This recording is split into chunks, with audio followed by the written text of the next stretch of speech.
Hey guys, welcome back to the show for a rare Wednesday night live. We're going live early this week because of Halloween tomorrow, and we know everybody has plans, including us. So we just decided we'd jump on here tonight, answer some questions, tell some stories about some recent happenings, and just have some fun. Thank you guys all for being here. What was I gonna say? Oh yeah, so in November 9th, in like next weekend actually, not this weekend, next weekend, I'll be in South Dakota for the Star Knowledge Conference. If anybody wants to come out there and hang out, I'll be speaking on Saturday, I believe. I'm really excited about it. Those tickets are still available. That link is below in the description. And tickets are on sale for our event, Rebels of Disclosure 2025 in Grafton, Illinois, once again, May 12th through the 15th. Take advantage of the early bird special. You get, I don't even know how much the actual discount is, but you save a considerable amount of money before Black Friday. The 4 day pass includes a t-shirt and a live stream pass. So it's a great deal. Take advantage of that before Black Friday. And we hope to see you guys there. We just made a few additions to the lineup. Arcturus Ra and our good friend Nikki Anna Jones, who Aaron was just in Peru with. She's been on our show. She's hilarious. She has some amazing information, and she's going to be a great addition to the conference. We're excited to have her and Arcturus Ra as well. I was just with him in Sedona, and I was actually blown away when I did that radio show with him and been spending time with him. He's just loaded with this wisdom that he's been getting, this information from his star family for decades now. And I don't know how he slipped under the radar for me all over all these years, but I'm really glad I met him, and we're glad to have him join us as well. And how you doing, Aaron? What's going on for you? I'm doing great. Um, Doing really good. Like you said, just got back from Peru a little over a week ago. Um, and it was led by, like you said, Nikki Anna Jones and Mike from Wandering Wolf Productions. If you've noticed, Mike, he just interviewed Graham Hancock, and Joe Rogan's been giving him shout outs about his work with Sagewall. Graham Hancock's been giving him shout outs about Sagewall. So he's starting to kind of blow up. You might have seen him out there. And it was amazing. It was a phenomenal trip. It was about 8 or 9 days. I think 8 days, nine with travel maybe. And we went to Machu Picchu, Sacsayhuaman, Allente Tambo, a bunch of other places. And it was just incredible. I mean, it's like one thing to you hear about these places and see pictures online and maybe even video, but or read about them, but then you go there in person, it's a whole other experience, and it's like a spiritual experience on top of just like you're in awe of these megalithic structures that are very unexplainable, of like how they were built, who built them, how did they build them, why did they build them, what's going on here. It's definitely not what the mainstream tries to tell you, clearly. You can even see, because they try to tell you in Peru that the Incas are the ones that built all this stuff, but that was in like the 1400s. And you can see what the Incas built. Usually it's like on top of the more ancient megalithic stuff. And it's like nowhere near, it's like shoddy, comparatively. And it's clearly not built by an advanced civilization, but then you see this stuff that they build on top of or right next to, and that's clearly built by a very advanced civilization, kind of like the stuff in Egypt and these other places where you're like, we can't build it today. We can't do Yeah, what they did. I liken it to Right. the like Tartaria photos of like Right. the basically the amazing castle next to the wooden Hmm. shack type of, Right. It's like that, Yeah, right? And you're yeah, like, we're told the same civilization built both of those somehow. right, It doesn't make any sense. right. Doesn't add up. And especially not the time frame of when oh yeah, it was just built like 800 years ago, like at most seven, Right. 800 years ago. I mean, No, no, no, no. It was the evidence, thousands, many thousands of years ago. the evidence is in the construction techniques too. Mhm. What are you Right. supposed to believe? They just like got lazy one day and like, we're just gonna like stop using Right. these big blocks and use these And, little bricks, and like just completely changed and made it way shittier for no reason. Like, or it got lost, that the skills got lost somehow, and then they could only build like that. Like, it doesn't add up. Nothing adds up about what they tell you. So, you're seeing it. It almost looks like these megalithic stones, by the way, many of which weigh upwards of 150 tons, 150 to even some 200 tons, and especially on Machu Picchu. So you're telling me they got these giant stones that weigh that much way up this mountain somehow. So Right. just getting it up there is unexplainable. How did they do that? And then the precision, and each one is a different, completely different shape, and they're all so precisely locked in with no mortar. There's like no mortar in the ancient stuff. There's no mortar used.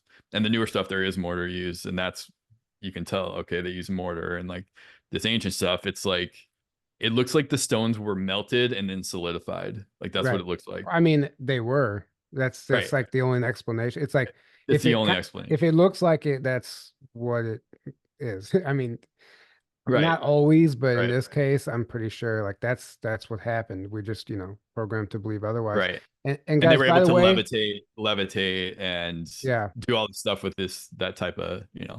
frequency technology and scalar technology and stuff like that. And by the way, if you guys have any questions for us, as always, just right there, just like Go Janet did. That's a perfect example. Put question in all caps right before the question, and we will get to your question as soon as we can. Her question is, what's this beef inside our spiritual community that I keep hearing about? General concepts, no names, please. Thanks.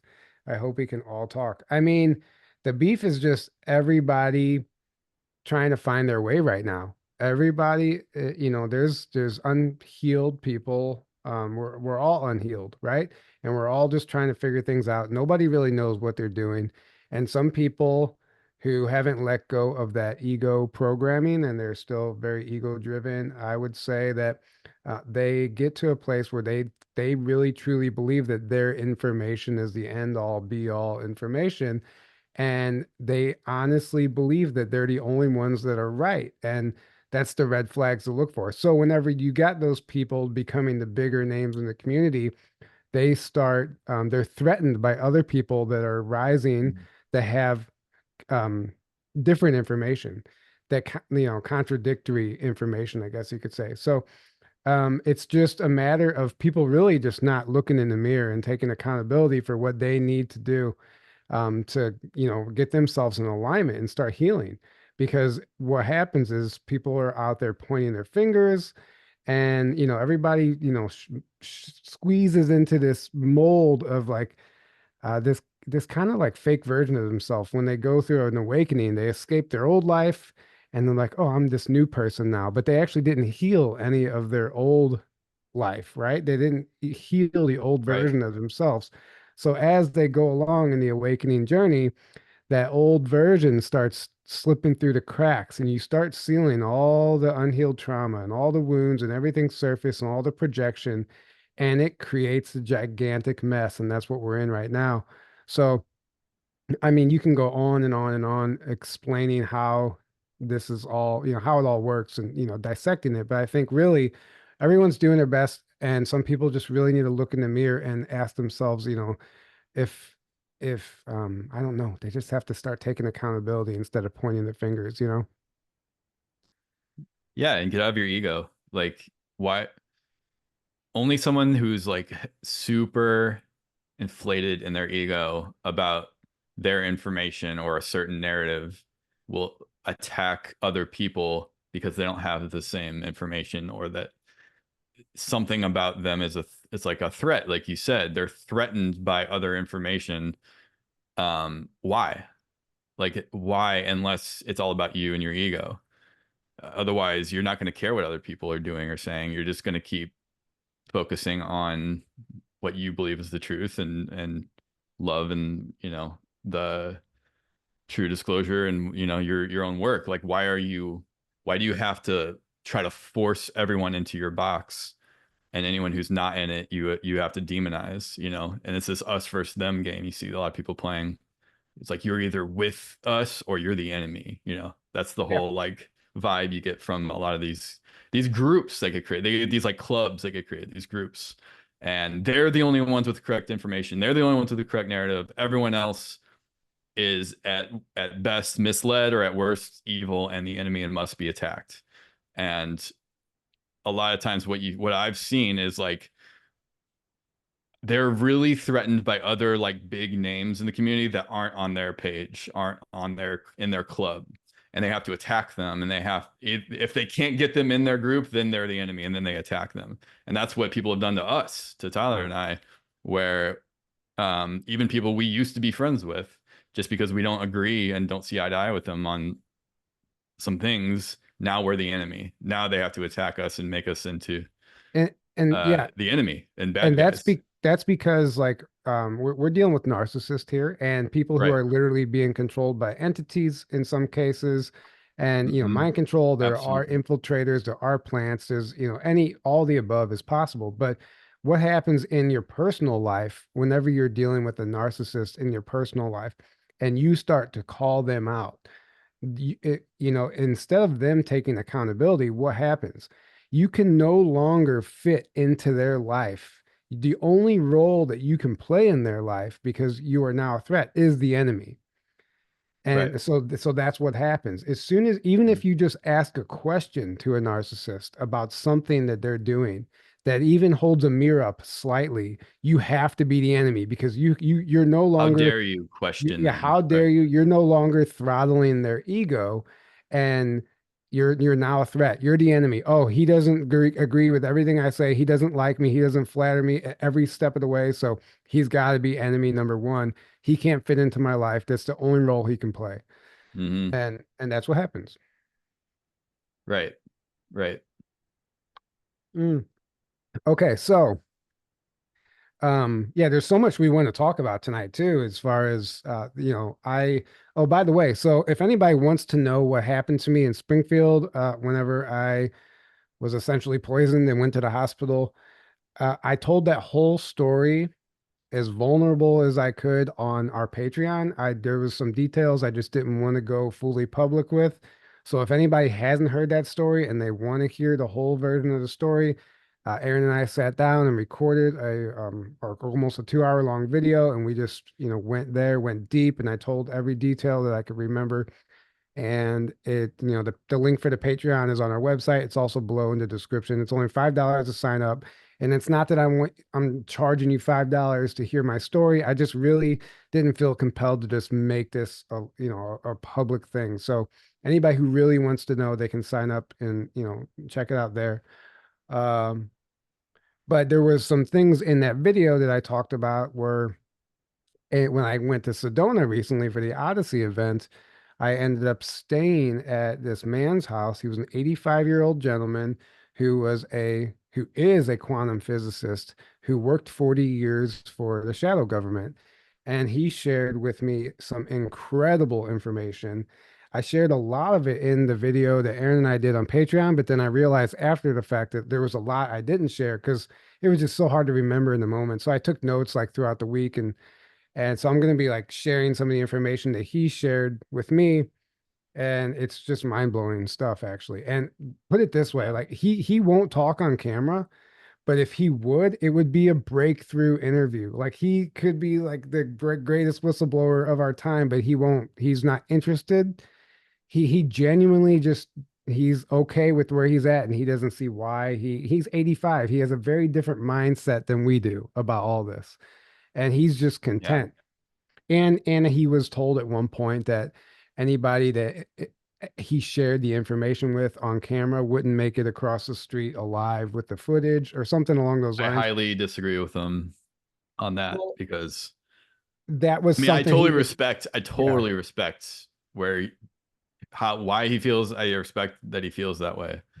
I just strongly disagree that that is right. the case because look at how much is out there with the internet these days, Well, especially in the last like 10 years. it's very apparent to me when I after mean, talking to him, he has no idea that people are talking about this stuff like that's in the capacity that we are. well, see, I didn't realize he was that old. When you just told me he was Yeah, 85, you just a light bulb just went off. I'm like, that's why he believes that. Because he yeah, comes from that generation where way before the internet, where yeah. no one was talking about this stuff. And that probably was the case 30 plus years ago, Yeah. where if you're And one of the he sole few people talking about this stuff, you get taken out like Phil Schneider and others back then, right. right? He also he's still very loyal to the people that he worked for. and the extraterrestrials that he worked for, and he has good Mm, relationships, and he still has credentials to access the underground, to he still basically has access to that world. And I feel like mm. more than being like worried about somebody being killed for sharing the information, I think he's more worried about losing that access if he starts to talk. You know what I mean? That's Like, probably the bigger thing. He doesn't want to yeah, lose, right? He'll yeah. get cut off. He's afraid if he Mhm. does a public interview or anything like that.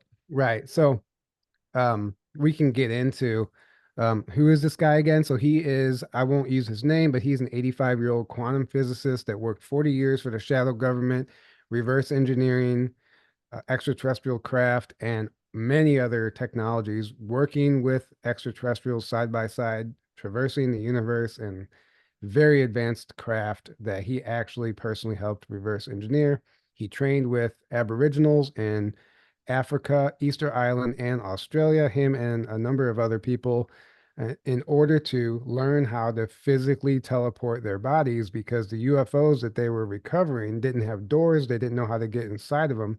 So they needed these guys to learn how to actually bilocate and physically teleport their body inside of the craft so they could get inside and figure it out and reverse engineer it. And in order to do that, these men spent years actually living among the Aboriginals. In particular, him, he said he spent time in Africa, Easter Island, and Australia. And basically, like 9 months at a time, he would just have to become one of them. And he explained that they had the Aboriginals all have telepathic abilities. They're all in communication with the Star People. They all use a natural portal system, and they all have the ability to teleport. They're like superhumans in a way. Hmm. And he said that, if a village was ever under threat, the entire village could literally slip through a portal or teleport out of harm's way until the danger was gone and they could come back. Or in some cases, he said they would even hide their kids in a portal just outside of our reality. Hmm. It's essentially the same thing a Sasquatch can do. You know what just popped into my mind?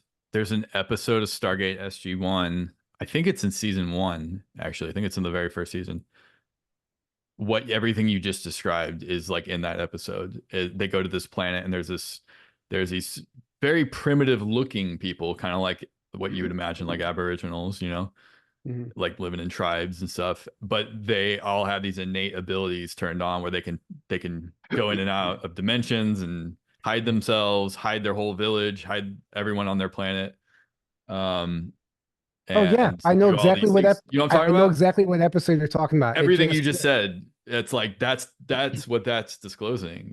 yeah, and their healing abilities and all of it. And their healing abilities. Yeah. But it's interesting that our government sends our best men to go train with the Aboriginals because they know who the Aboriginals are. The movie The Green Beautiful, whenever they come to Earth in a Right. sphere, they're able to communicate. The ETs are able to communicate with the Aboriginals. They're the only ones Right. on the planet that they can communicate with.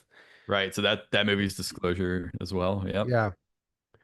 Um, but he told me so many interesting things that I talked about. But some of the stuff, I'm gonna pull up my notes. Some of the stuff I didn't talk about. And by the way, guys, if you have any questions, throw them in.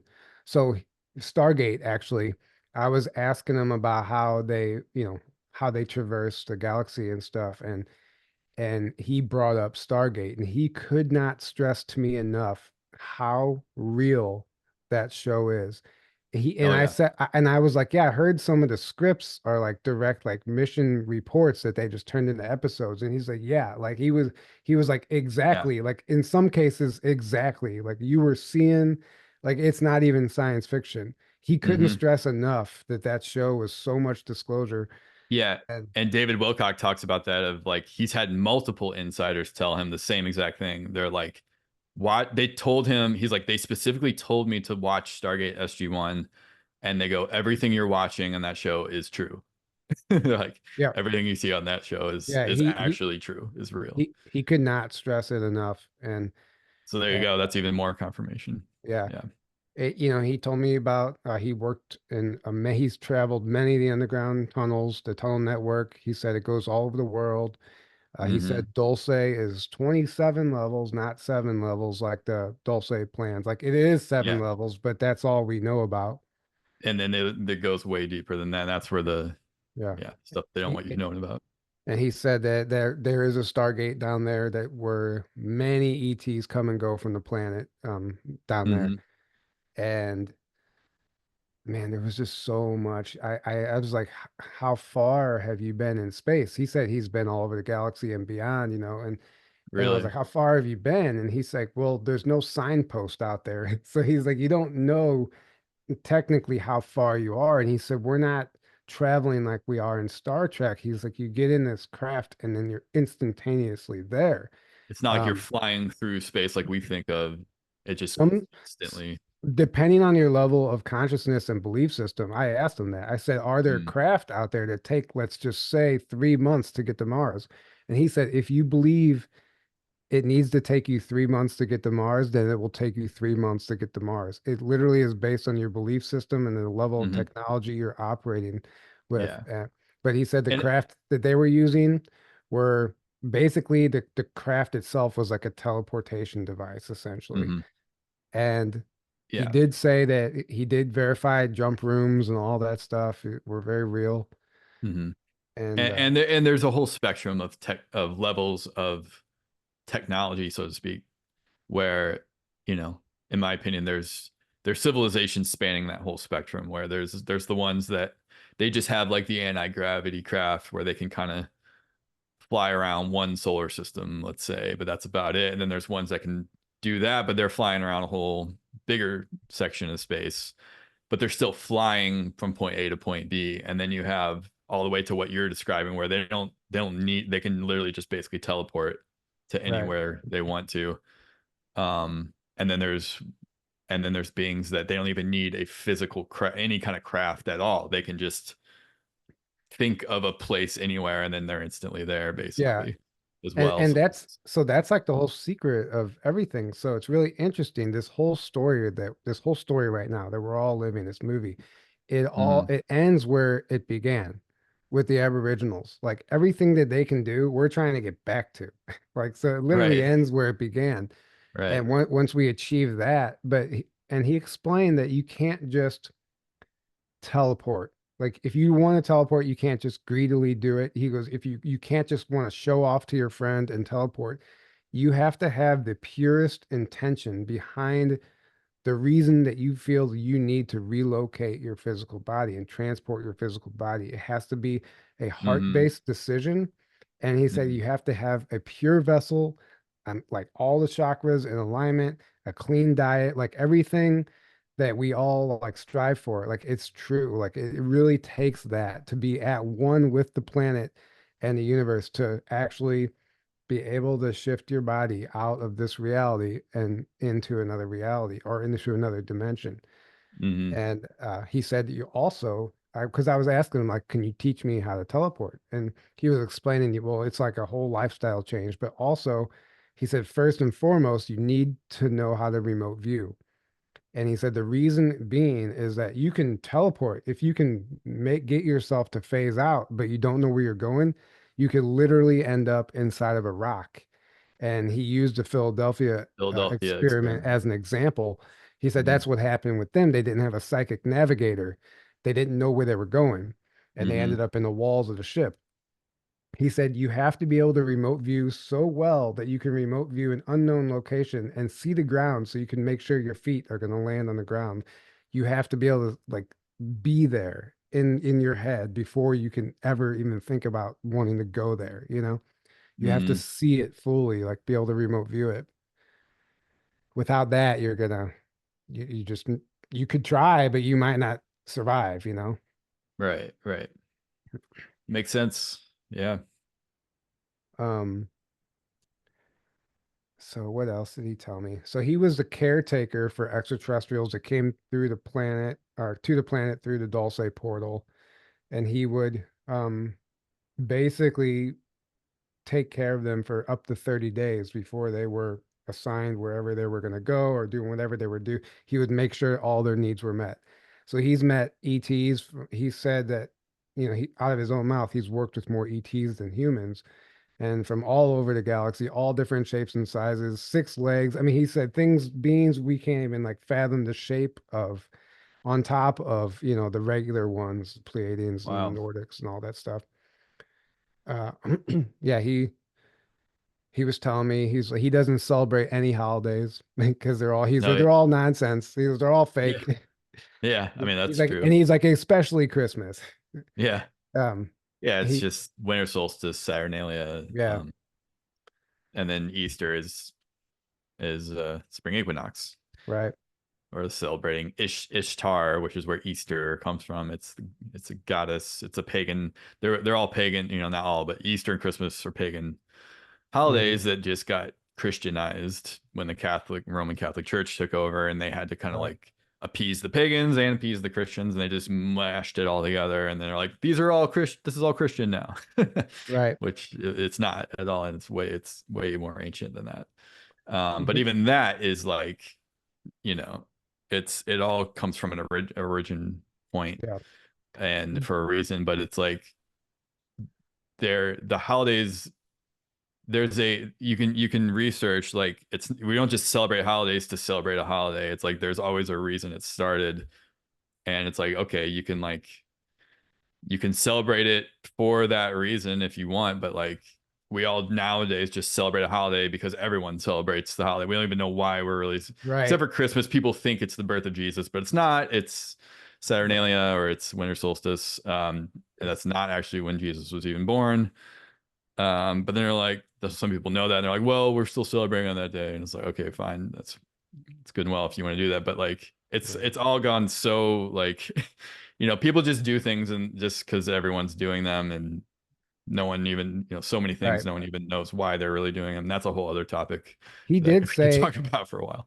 he did say that the ETs all believe in the benevolent ones. Obviously, believe in a source or a God, like a very much of a like a Yeah, creator. They all understand that, they all and understand that. Yeah, it's not yeah, even like a discussion. It's just they right. all have a knowing, Um, innate knowing of that, which is what eventually yeah. we'll get to. So what threw me off about this guy, the first time I met him, I was, I stayed the night in his house. I didn't even meet him yet. And I came out to get some water in the morning. He was sitting at the kitchen table and I looked at him, and like this was right after I had that whole experience in Springfield. So I've actually been like having some abilities come on after that, like getting weird stuff like downloads and whatever. I don't know. I'm still trying to figure it out. Hmm. But I literally seen this dude's aura radiating like crazy. I've never seen somebody. It was like waves were coming off of him. And after I got talking to him, he claims that he is an ET, like he was a walk-in, and he knows exactly where he came from and has all the memory, and like he was like able to access that by working with them and talking with them. But Hmm. he claims that like his soul, like him now, is after the walk-in, he's an ET. Yeah. And I was like, dude, I believe it. I was like, I'm like watching your aura right now. It's just going woo, woo, woo. It No, was yeah. crazy. Um, yeah, he's just like chilling outside of Sedona in a house, and this is the crazy thing. I said I was talking to him about, whenever I was in the early stages of asking him questions. I said, "You ever been in a UFO?" And he laughed and he's like, "Yeah." He goes, "There's actually one parked here on my land right now." And Really. I was like, "Wait, you mean like physically in this dimension or like in another dimension?" He's like, "No, physically, you just can't see it. It's cloaked." And he owns quite a bit of land out there. And I said, "Tell me more." I said, can we Right. go for a ride?" He was laughing. He said, it was a gift from the Lemurians, essentially. Really. It was a gift from the Lemurians, and he told me it's about 4,000 square foot, and um, he explained to me what it looks like, the control panel and everything, and he said it's there anytime. Like he was like it's basically there if shit ever hits the fan. Like he has a place to go, essentially. Is it like emergency use only kind of thing? Like Well, you can't he just could ride use it. around. He could use it for other things, but he said like only he would only ever use it if it was an emergency.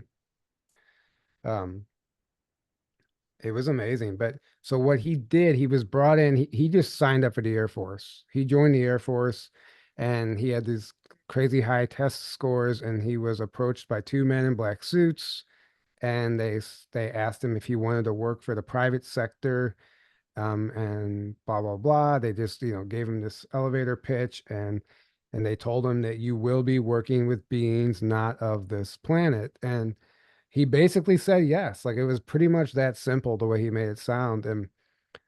And what they brought him in to do originally was, the Philadelphia experiment. Whenever the technology didn't work, they wanted him to figure out that technology and get it to work, because uh, it was about the size of a living room, he said, the technology. And he said that after decades of reverse engineering and working on it and getting it to actually work, and so they wouldn't get stuck in the walls, they got it down to about the size of a credit card. And he said Mm. it's a dimensional shift technology, which is actually something I talked about in my presentation at the conference this year. Um, he says it's dimensional shift technology. And what it does is it allows any physical object or person to shift dimension, shift outside of this dimension and travel in another dimension and then come back. That's how they stay hidden. That's how the UFOs stay hidden. That's how the craft stay hidden. But it's also like a teleportation device. And he said it's literally the size of a credit card, and it could even be, he said it can even be stuck on the side of a rock and used to levitate the rock. Like, it just can do like so many amazing things. And he said you could have it in your pocket, and you can just dimensionally shift yourself. He said if you had it in a house and you turn it on, the house would literally disappear out of this reality. Wow. Uh, and it was just incredible stuff. But he claims to have like personally been involved with reverse engineering that and getting it from the size of a room to like the size of an iPad, down to a phone, down to a credit card, something you could put in your pocket essentially. And he said that's the technology that they use to travel the universe. I mean, they can just go places like that, like in an instant with it. Wow. Um, Um, did you get a chance to talk to him about his thoughts on what's currently happening, and does he he think things are going to be going in a good direction as far as like disclosure of everything and the downfall of the cabal and all that kind of stuff? So he has what I call Emery Smith programming. Remember how Emery Smith would be like the worst, the only bad ones are humans. Like, humans are the worst ones. Like, Oh, we're the yeah. problem. Like Stephen Greer says the kind of the same Yeah, thing too. he's very much in that programming where he thinks that humans are the problem. Like, it's not anybody's fault but our own. And it's like that older generation. It's like what they Yeah. were like fed in the programs, and it's Yeah, still, but look at how much we've been suppressed and manipulated and kept in the dark. Like, dude, so yeah, part of that's true, but he doesn't they're keep up missing a with whole huge I piece I he literally doesn't keep up with anything new. Like, he just knows what he knows from his time, and like he's just living life, and he's just happy to be alive, and he's developed his whole house is like a science lab, and he's developing like quantum technology and free energy stuff. He has crazy devices all over his home, and he's like could care less about what's going on out there. You know what I on mean? the outside world outside Yeah, of yeah. his yeah. Yeah. Well, So I'm just saying, like, yeah, not even keeping up with new. I'm just like going back hundreds of years, thousands of years even. Humanity has been so manipulated, so suppressed, and right. so steered in the wrong direction that, you know, and that is why there is so much outside help, because karmically, and because we've been it's the playing field has been the cards have been so stacked against us, and the playing field is so unlevel because of all that, that we don't stand a chance, because we like, you know, it's like ants versus elephants, you know, or something. Like, Right. it's like we need that to level the playing field so we can wake up and take our power back even. So Lily You just know, it's said like you can't just say, oh well, it's your fault and you're screwed, you know. It's like, okay, so you have these extremely advanced ETs dominating the planet, and we've been suppressed, and like we're being poisoned from every angle 24/7, propagandized 24/7, and you know, Cliff, all the rest of it. Like, how do you right, expect humanity to win? You know, we have to have some kind of outside help, which has been happening and is happening, and right. we are Somebody taking our said, power back though at the same time. So, somebody anyways, said Cliff High says you can't transport the physical body. Cliff High yeah, is also, that's not true. he's The also the fight doesn't. guy who literally got drunk and rammed a gate at ESETI Yeah, during the yeah, conference. yeah. Him and his Like, like posse, they yeah, got they drunk like and they got drunk and tried to sabotage the broke conference into by ESETI. driving through the gate. Um, That being said, Cliff High, not every some of what he says is spot on and is good, but right. that's some of it is not, and that is a good example of something he said that is absolute BS and is not true. Well, that's exactly like the people that actually think that they know something like that. Like, how could you think? Why would you even think that you know that? Right, That right, you know what I mean? That you right, can't like that's dude, ego. You know what I right. mean? That's what we were just talking about before. Yeah. Yeah, that's a perfect example of that. Um, No, I'm right, and right. anyone says differently is So wrong, yeah, and Lily knows this who guy knows? too. Lily Nova knows this guy, this quantum physicist, and she said he's not very awake to the political stuff or the dark stuff. He's just not. Like Oh but yeah. he has incredible information about everything, but he's just not on top of it. And Well, it is very compartmentalized, and yeah, if he didn't personally experience any of that and hasn't researched it, including exactly. that old, it makes sense he wouldn't, you know. And So yeah, it's like you ever try to change an 85-year-old's mind about something? Like, you know what I right, mean? They're like right. hard-headed, They're set in their people. ways, Yeah. right? Yeah, So they just don't want to hear it. not interested, right? But he told me about the underground tunnel network, and he said there's 9 bases, underground bases under Sedona in the surrounding area. He said, which he confirmed this, we know this, but he said the enchantment resort is owned by the military, and that's how you access the underground. And there's entrances to inner earth around Sedona area too. He said, if you know exactly where to go in the desert, you'll find a set of stairs, he said. Um, but he told me if you're driving up to the enchantment resort, instead of going up the hill, if you make a left on whatever road, I've never been there. And he goes, you went down, it kind of like spider webs out. But he goes, if you found your way far enough down one of those roads, he said you would be approached by a black SUV with, men with guns, but they wouldn't be human. They would look human, Mm-hmm. um, because that is the entrance to the underground.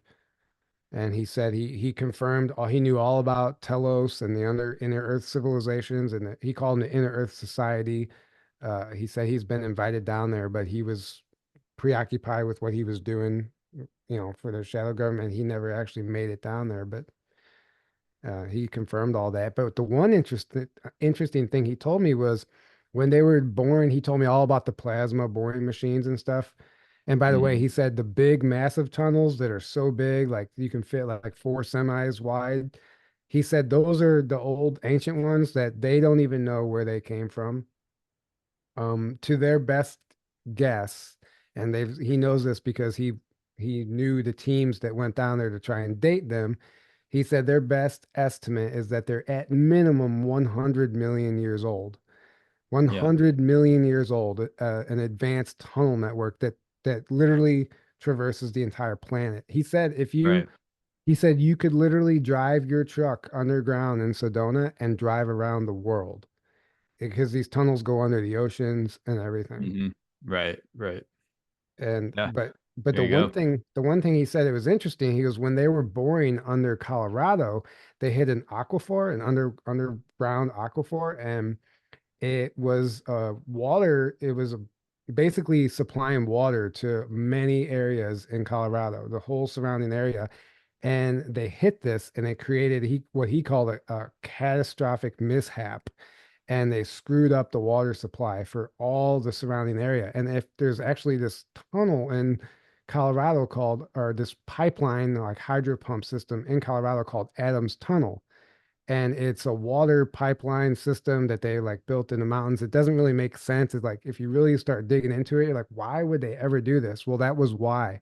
So when they hit this aquifer, they had to fix it. So they built Adams Tunnel to correct what the water supply, to the entire state, essentially, the surrounding area. Mm. And so they had to rechannel the water, and it was like a who knows how much it cost, but it was a massive, massive mistake. He said that was one like they like a lot of guys lost their asses over, you know. Oh yeah. Um, Yeah. what else? Oh yeah. So he told me, let me pull this up, make sure I'm not forgetting anything. Ancient tunnels, Adam's Tunnel. Yeah, so he said the there's a mystic village in the Vatican. Have you ever heard of that? No. So he said there are what we would call what they call mystics on this planet, people who tap into their true potential, their full potential to do magic essentially. And Oh wow.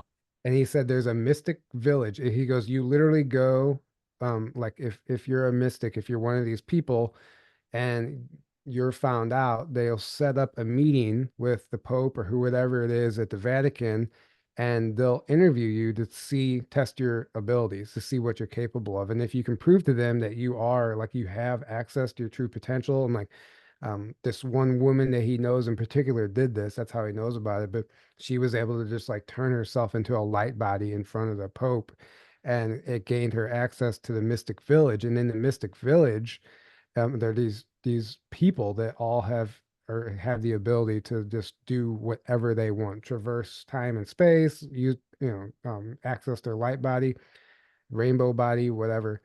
He said, but they have what they call transition ceremonies at the Mystic Village in the Vatican, and it's a transition ceremony where they literally choose to just leave this plane. Like they just like how like we hear the inner Earth civilizations how they just decide when they want to die and move Well, on. that's yeah. Well, that's like the Tibetan rainbow body is like that Yeah, too.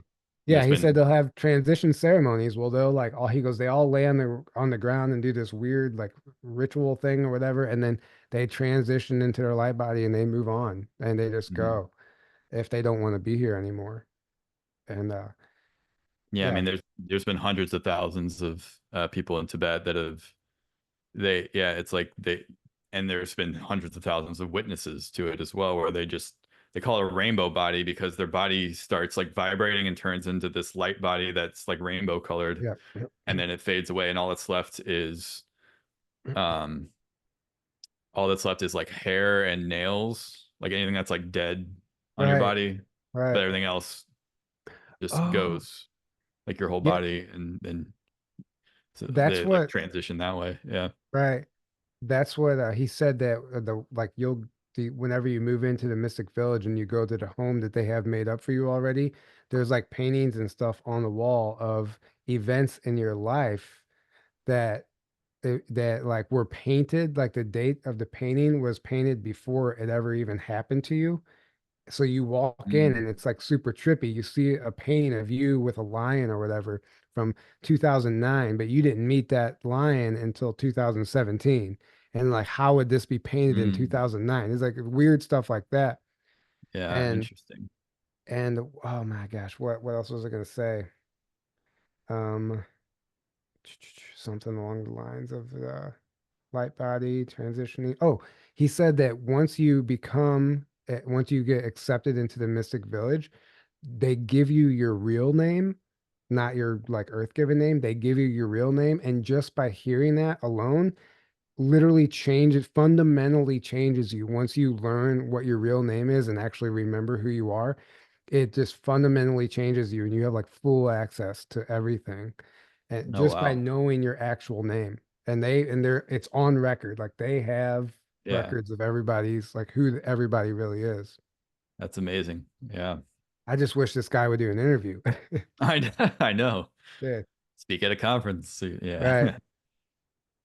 He told me Yeah. that all the information that used to be stored at Langley, CIA, Virginia, is all the information for the programs, everybody's files and everything like that. He goes, it's all at Crowley Ranch now in New Mexico.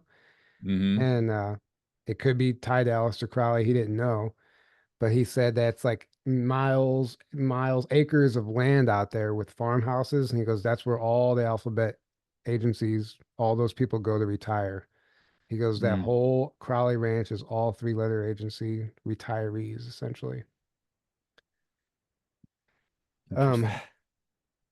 Anybody have any questions? And, if talking about the Aboriginal people, and you were just in Peru, I think like the people that existed back then were the exact same type of people as the Aboriginals. Like they had Yeah. those abilities as well. Oh yeah. I mean, clearly, just the structures that they built are proof of they had some at least crazy technology, but I think they did had those innate abilities turned on as well. Um, and Um, there's like, I mean, there's all the, they get called myths and legends of their gods that were doing all these crazy things, Viracocha and like um sky gods and all this kind of stuff. And it's like, well, they we're told they just like make up these stories and they just kind of come out of nowhere. Well, no, they're describing what happened. It gets passed down, that information, and it turns into myth and legend, but they're telling you their true history. did you have any like wild experiences down there in Peru? Like parent, like not paranormal, spiritual, go through a portal, like anything crazy? No, no, I didn't. Amanda had a kind of like an activating moment at Sacsayhuaman, where, but unfortunately, I wish I would have stayed with her now because we kind of split off at one point. She was with two other ladies, and they found a couple like energetic vortex kind of spots, and one of them she started crying, and she had this kind of like spiritual activation kind of thing. Right. Um, Other than that. Oh, well, the very last day, this wasn't an official part of the trip. It was Amanda and I, and then Nikki and Joaquin, and Joaquin's mom, and our friend Natalie all went to what's called Zona X, which is right next to Sacsay Woman. And it's like, I don't think it's really like, it's not really like a publicized place, but only people that know about it kind of thing. But it's really cool, and it's unfortunately, we think it gets used a lot for like black magic rituals and stuff because it's got this heavy dark kind of energy to it when you go there. So we went there to do grid work and to try to cleanse it and bring light to it and all that kind of stuff. So the last day we went there and did that. Joaquin was getting from his guides or whatever. He's like, we have to go at sunrise. So we had to wake up super early and get there at sunrise, which was like 5:15 a.m. by the way. Um, and we meditated and you could feel it was like a heavy, dense energy there. Like you could feel it. And um, uh, Nikki, who's Nikki Anna Jones, she's been there before, and she claims she's seen a literal gargoyle there, and she also claims she's seen a literal vampire there. I She's believe like, it. I'm like, in your mind's eye, or she's like, no, physically there, like physically could see it. Um, and this time all she saw was a shadow. She says she saw a shadow move across, which I believe. I didn't see anything like that, but I could feel the energy. Um, and after we did our stuff, like you could feel it like lightened a lot. Like you could definitely Yeah. feel the difference. And then so we walked around there too after that and explored. And there's a place next to there called Temple of the Moon, which by the way is in the new Ancient Apocalypse series by Graham Hancock. If you Oh yeah, yeah. watch, yeah, he goes to some of the places we went to. So see episode 3, season 2, episode 3, he goes to Sacsayhuaman and talks about that. And we were there, and it's amazing.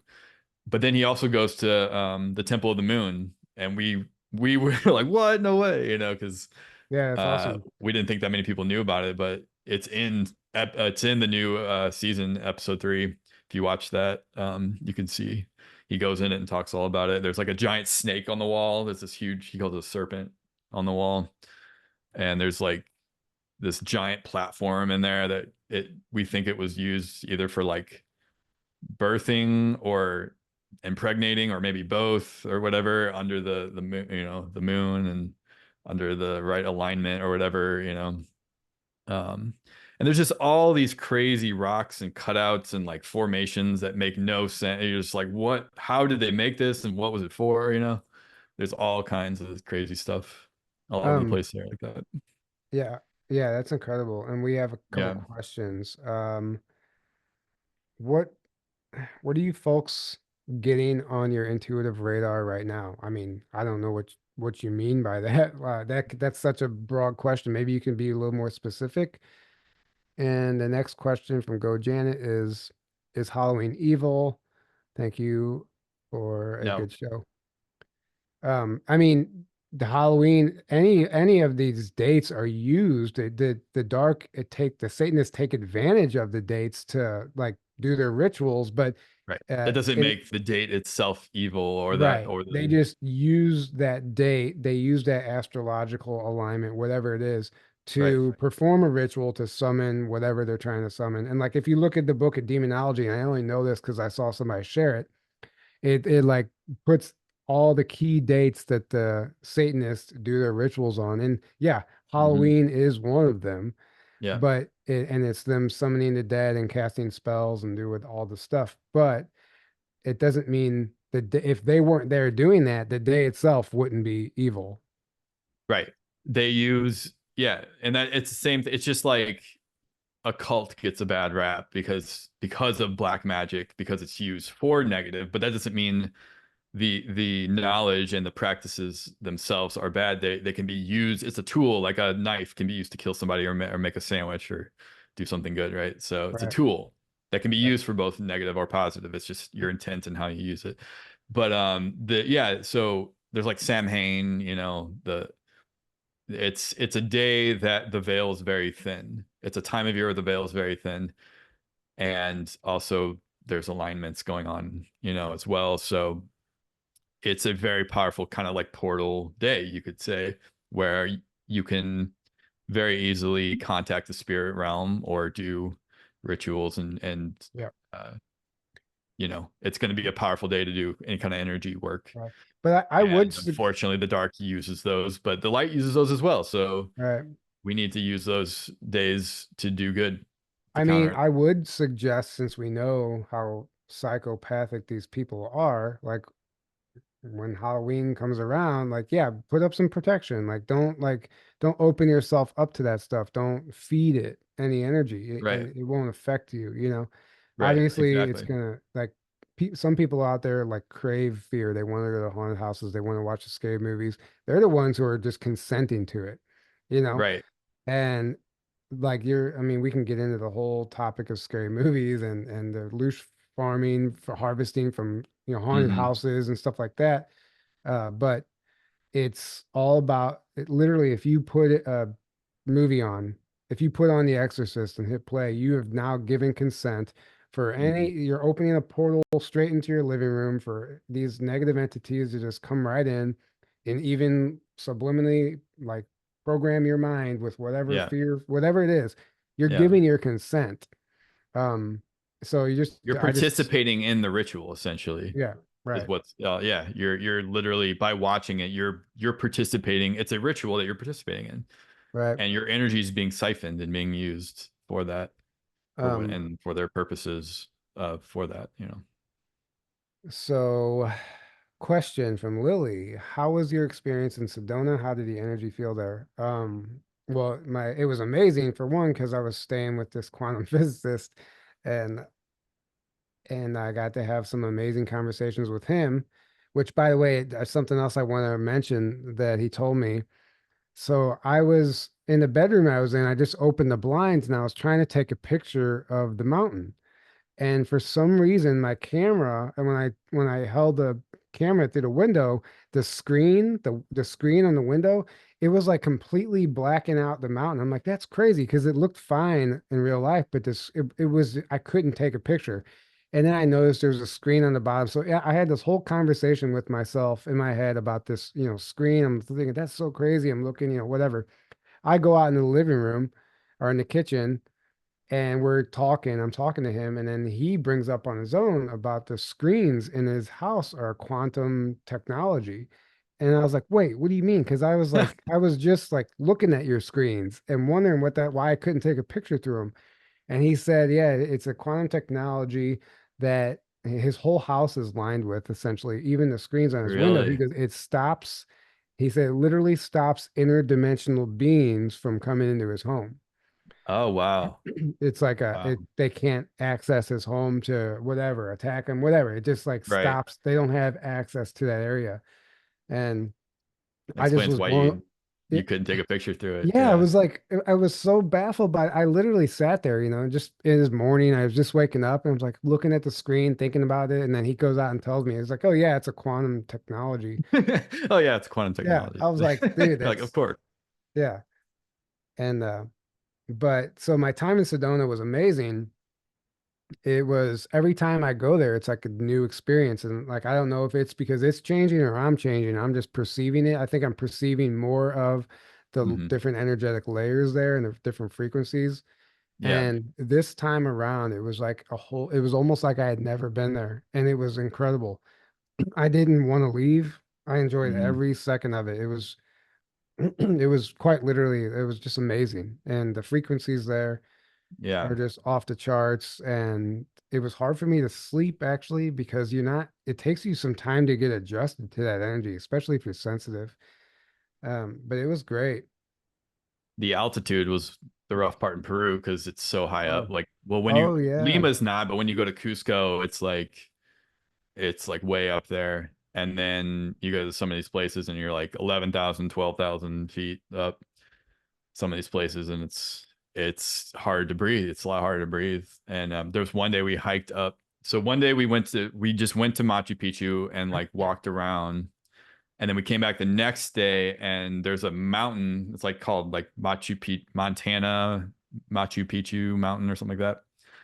And there's like these stairs like spiral and go all the way up this mountain, and then once you get to the top you have this amazing view of Machu Picchu. It's awesome, but it's like a really grueling hike. It's like it's rough, it's intense. And So and my, you're so high elevation. Like I didn't know if I was gonna make it. I was like huffing and puffing and dying like the whole way up. oh, the air was Because thin. it's Yeah. the air's so thin. That was the Somebody roughest asked, day. Other than somebody that, asked if you went to Lake Titicaca while you're Titicaca. there. Yeah. No, we didn't go to Lake Titicaca. That's actually in Bolivia, technically. You're just across the border, but it's close enough that a lot of people go to it while they're in Peru still. But no, we didn't. I mean, there's so much stuff we didn't do. We didn't have time to do everything. There's the Nazca lines also. There's a whole bunch of other stuff that, I mean, it would take you could spend an entire year in Peru just to see everything that's there, probably. Right. Um, but we saw Machu Picchu, which is like the big thing, and then Sacsayhuaman and Ollantaytambo and Moray Terraces and a bunch of other stuff. We saw a lot of cool stuff. Right. So It sounds amazing. yeah, Uh, it was incredible, and you could feel the energy. A lot of these places, like very powerful energy. and for those who just are now joining, just I want to remind everybody that tickets are on sale for our conference in May next year in Grafton, Illinois, May 12th through the 15th, Rebels of Disclosure 2025. If you get your ticket before Black Friday, you save a considerable, I can't talk, amount of money. And the early bird ticket comes with a live stream pass and a t-shirt. So take advantage of that. Grab your ticket before Black Friday. We hope to see you there. We have a great lineup this year. We're trying to we're very much trying not to do a copy and paste every year. We want to bring new energies, new people. There's so many people we would love to have back every year, but we want to it doesn't make sense to us to just keep doing the same show essentially. So we want to bring new information, new energies, new people, and create an entire new experience. And we're very happy about the lineup this year. Um, uh, s- so what is this question for Lily Nova? Yeah, Um, Hi there. I was wondering if whoever you have contact with, how is their lifespan? Sorry if that is a silly question. I'm thankful for all your work. I don't, Lily would have to answer that in the chat, I guess. yeah. But most from what I know, I can tell you what I know. Most advanced of these ET races that are more advanced than us, um, they're living minimum about 1,000 years, and then upwards of that. Right. I've heard of anywhere, I've heard of 2,500, or sorry, yeah, 2,500, 5,000, or even more. Um, but almost always, I always hear like around 1,000 is almost like the minimum of what most of these races live, which Yep. just tells you how much, how messed with our DNA has been, that we're not living that long like we should be, in my opinion. That's why in the Bible and all these other ancient texts you see them talking about people living 900, 1,000 years, Right. because that's how long we're supposed to live. That's how long a lot of beings and people were living back then. Exactly. And I think Um, we're going back to that. We are going back to that, in my opinion. Love always loves said Lily Nova, you should have done this with them. Um, if you want the Zoom link, Lily, you can hop on. Yeah, you want to hop on, Lily? You could Answer talk some about your questions. trip. Talk Um, about Sedona. is that why I don't look 41 years old? You guys are great. Um, Adding Lily is like a frosting on the cake. Lily's probably like, oh, I'm in my pajamas right now. I can't do it. Oh, we did see some ships, but that's just like, Right, there was one night we all were like outside of the hotel we were at, that night. We were at like four different hotels on the trip, but um we were all just laying on the grass, sky watching. And it's funny because about half the group was more like 3D kind of people, and half the group was more like us, like on a right, spiritual right. level, and into this stuff. And we were the ones pointing out all the ships, and they were like, wait, what? You're like, wait, those aren't satellites? Or like, no, look, that's a. And we definitely saw a bunch of ships there, so that was cool. Um, I was just thinking about I'm just like, I know there was more to the conversations with this guy.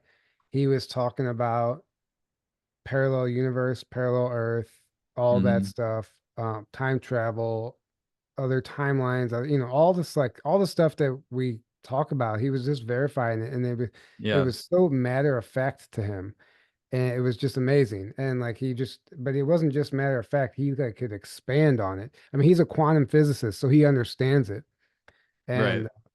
and it was just amazing. It was just amazing to like know he had like 80 salt lamps in his house, and he said that that's because Nice. he said that that's because it's an actual technology. He goes, you'll have the air in his house was cleaner than the air outside because the salt lamps are actually when you have so many of them with It the heat, purifies. it ionizes the air, purifies the Hmm. air, Oh yeah. and he said like if he has literally I'm talking like 8 salt lamps in every room in the living room. They're just everywhere, like the Makes me whole want to get house. makes me want to get more salt lamps. Right. And Yeah, that is no, that's very amazing. true. That's very true. Especially with the heat there. Yeah. Yeah. Um, The ionize, yeah, like you said, the ionization, it's right. very purifying. Well, salt in general, what does Laura Van Tyne always say? She's like, salt cleanses in all dimensions. Yeah.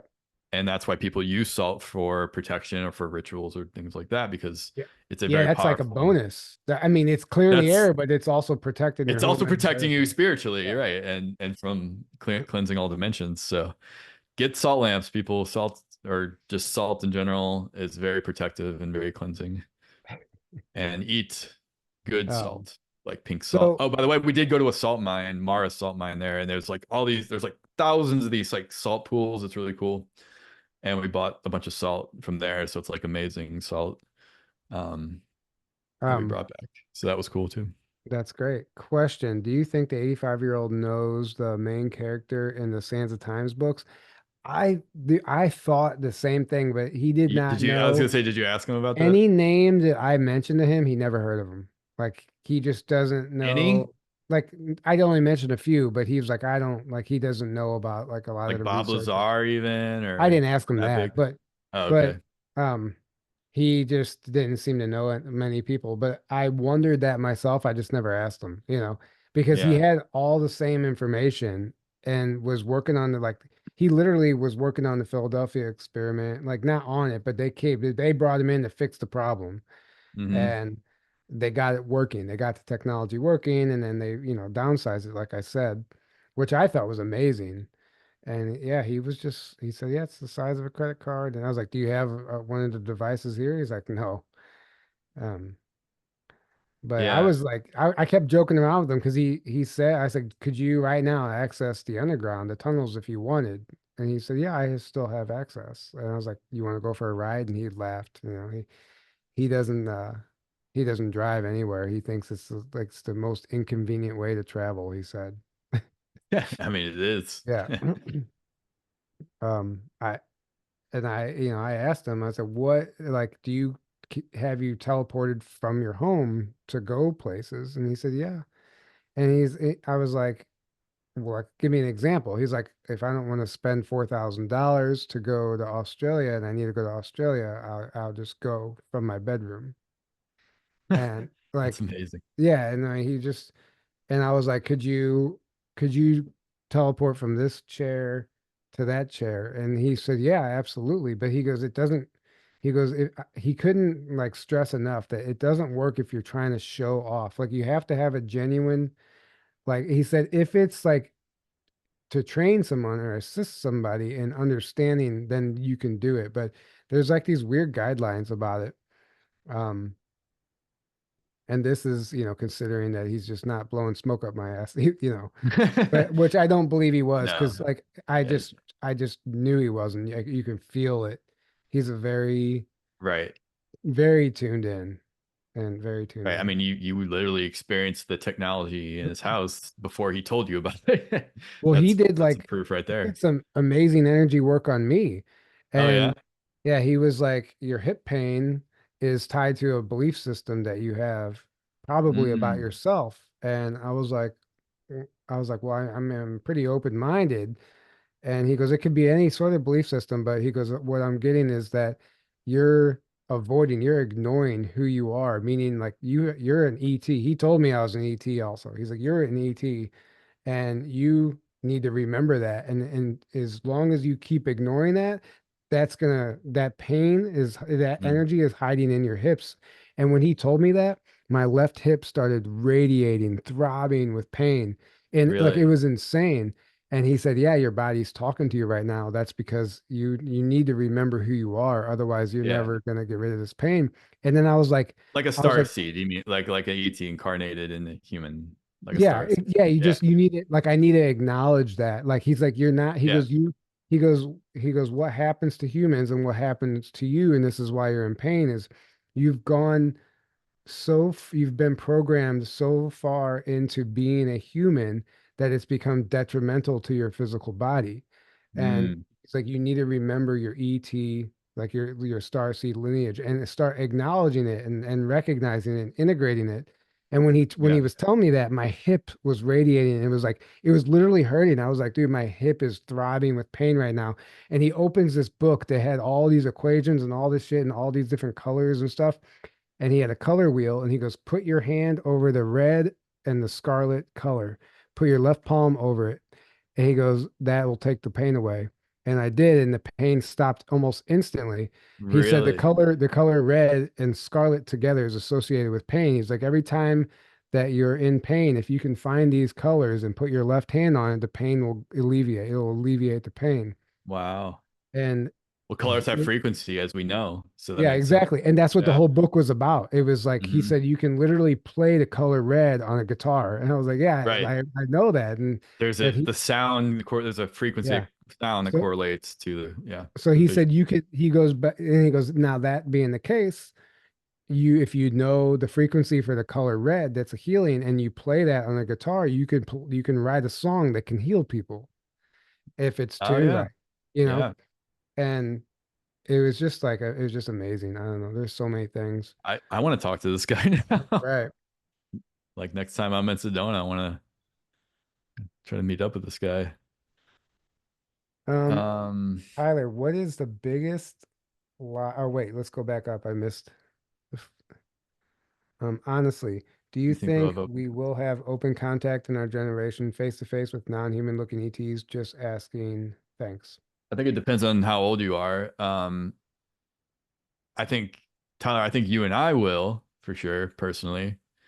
If you're over 60, maybe. If you're under 60, I would say yes, definitely. That's my personal feeling.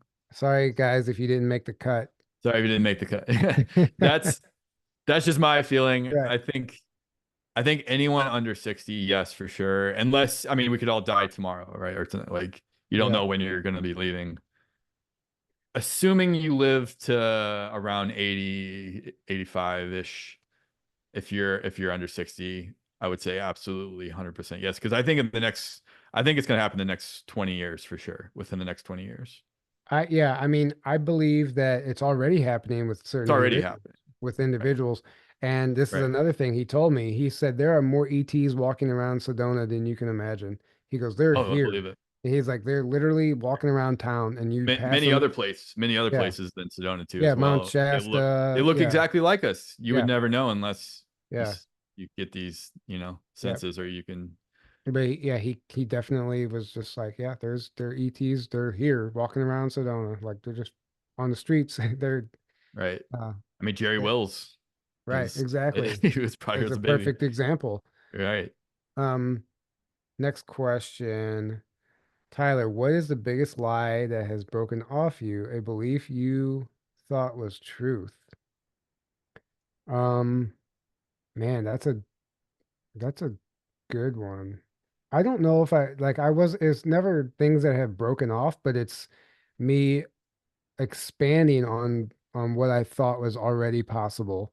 I would think like I had like a very 3D image, a 3D belief on space, like very much of like it was Star Trek, like you had to like the distance was real, like everything about space that we were taught, I believed in. And the more I learn about it is like it's all frequency and it's like talking to this guy, you can just be on a planet in an instant. And like I'm just like coming to these new understandings of space. And oh, that's another thing he said. He goes, space is an ocean. He goes, it's a plasma ocean with beings literally swimming around in the ocean. He goes, it's not water, but it's plasma and it acts like water. And there's jellyfish out there, there's whale. He goes, there's everything you can imagine, just like our ocean. He goes, it is teeming with life. And he said he goes, that's why submarines work in space and all that stuff. It's not Mhm. what we think. It's not just like this empty Yeah. space. Yeah. Plasma, though, it's not like water, like we think of water, but it's like you could say it's water-like, I guess, like a plasma, though, because Yeah, yeah. plasma is the fourth state of matter that they don't tell us about. They don't teach us Right, about. They teach us about solid, liquid, gas, but plasma is actually the fourth state, and that's what I think right. space is filled with. But he said Right. it acts very much like water. Like if you're trying to like spacewalk, you would like it's like you're moving through water. There's a resistance. Yeah, I It's believe it. I yeah. believe it. Yeah. And what was interesting too, and what correlated with that was Yemi Janae or Janae, whatever her name is, the remote viewer from Farsight. She was talking Jimmy. about whenever she remote views space, she said she'll know she's in space or underwater because she puts her hands out and she feels in it. If she's in space or water, like she feels a resistance, like she's swimming and that's how she'll know. And then he told me that like the next day. I'm like, oh, that's interesting. So There you go. like, but he said it could be like considered a form of water, but not water as we understand water. Right. It's Right. like, but he goes, it is an ocean. Um, Right. Right. so that is something, Because what if flat earthers always, not to right, harp on the flat earth thing, but oh, it's like a spinning ball in nothing. It's like, well, it's not in nothing. It's in that. It's in a substance that it's just different than, what we're taught space is, but it is a right, substance. Yeah. right, exactly. Um, where did I send you? Sorry, I'm doing something real quick. But yeah, so there's so many things. And like another belief, honestly, well, before my mother passed away, I was very much of an atheist and I believed in science and evolution and there was no God. Like I was like that was me. And that belief system was shattered with my awakening. And it didn't take long for me to remember all that was, real. But that was a big one for me that I had to come to terms with, but I realized I was more or less avoiding it and running from it than not believing Mhm. in it. You know what I mean? Right. So, Right. um, Nikki Anna Jones just said, Aether is an ocean. Yes. There you go. the ether, yeah. He's in the chat. Hey, Right. Hey, Nikki. Nikki, what's up? What's up? Nikki's going to Uh, be speaking at our conference yeah, next Nikki year. will be speaking at our conference. Nikki Anna Jones, go check out her YouTube channel, Nikki Anna Yes. Jones. Go check out her Instagram, Nikki Anna Jones. Go check out her Twitter, Nikki Anna Jones. Nikki Anna Jones. Um, yeah, no, we're excited to have her, and she has some amazing information. And Mhm. she was like, "Oh, I'm going to talk about this," and I was like, "You're not going to talk about like all the dragons and fairies and unicorns?" She goes, "You want me to?" I'm like, "Yeah, like this is your Yes. opportunity to go as woo as Go as possible." woo as possible. Yeah. That's what we're about. Hey, Go full y'all. woo. Um, Hey, y'all. that's why astronauts train in water tanks. Yeah. Um, Leyland is asking, how are you feeling after the recent incident? Are you feeling better and hopefully healing from any after effects? She's talking about the yeah. Um, conference scare I'm that you had. feeling like a brand new person, and I've come online in a way. I I was talking to a friend the other day and I started like hearing something, a message while he was asking me a question. I'm like, dude, this sounds weird. Like I've never done this before, but this is coming through right now. So I'm just going to tell you what I'm hearing. And that never has happened to me before. And Nice. I don't know where it was coming from, my higher self or however that works. Um, but that happened after that. And like seeing that guy's aura and just different things about like things look different. I'm like getting used to this new body or something. It's really weird. Yeah, there you go. Um, Nikki said, what if megaliths are bleed overs from other dimensions? That's very possible. oh yeah. Very Well, possible. I think it was Katie. Katie in a chorus was something that she channeled one time that like sometimes the megalith, the structure we see here is just a foundation for something much bigger in another In dimension. another dimension, Yeah. right? And they said that they build in multiple dimensions so that structure can act as a portal itself to Hmm. access the other frequencies in the Hmm. structure itself, like a pyramid, essentially.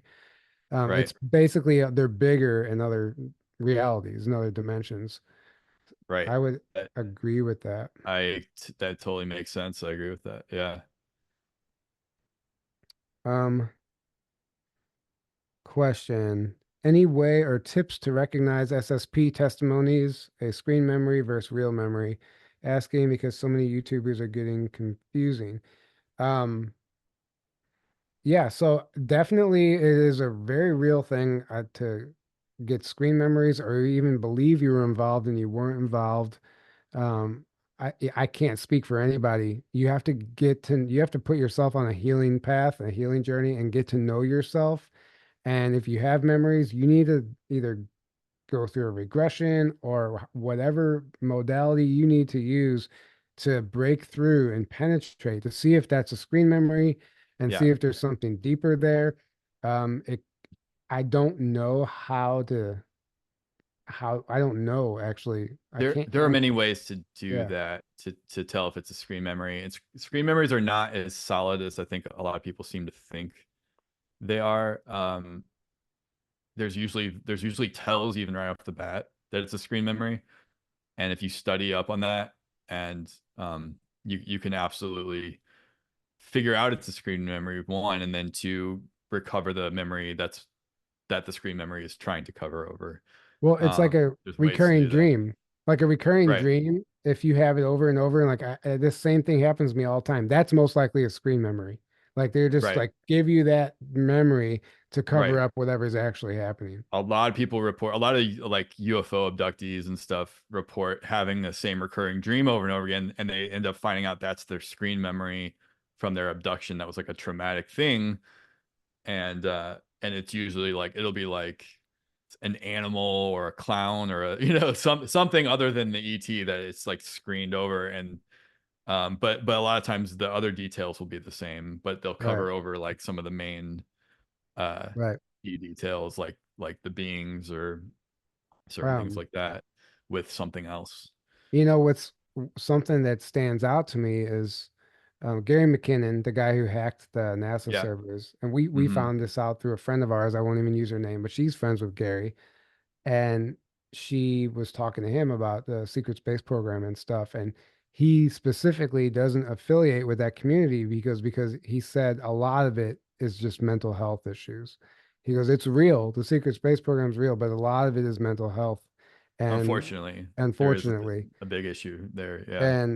and people are believing in some absolutely crazy stuff that I just sometimes I just don't feel it's true sometimes. I'm like, I Yeah. understand, like, you think you're tapping into these altars and these memories and maybe it's real, and I'm not going to tell you it's not real, but my immediate reaction is just if I just don't know, if it's not resonating, I don't want to push any further, Right, right. and I think it's a lot of it, unfortunately, is mental health issues. And then it's like you can tell, at least I can tell, it's like it's the wild imaginations of those people with mental health issues that just runs wild. And then they just are grabbing from that and being like, this is what happened to me, or this is this and that.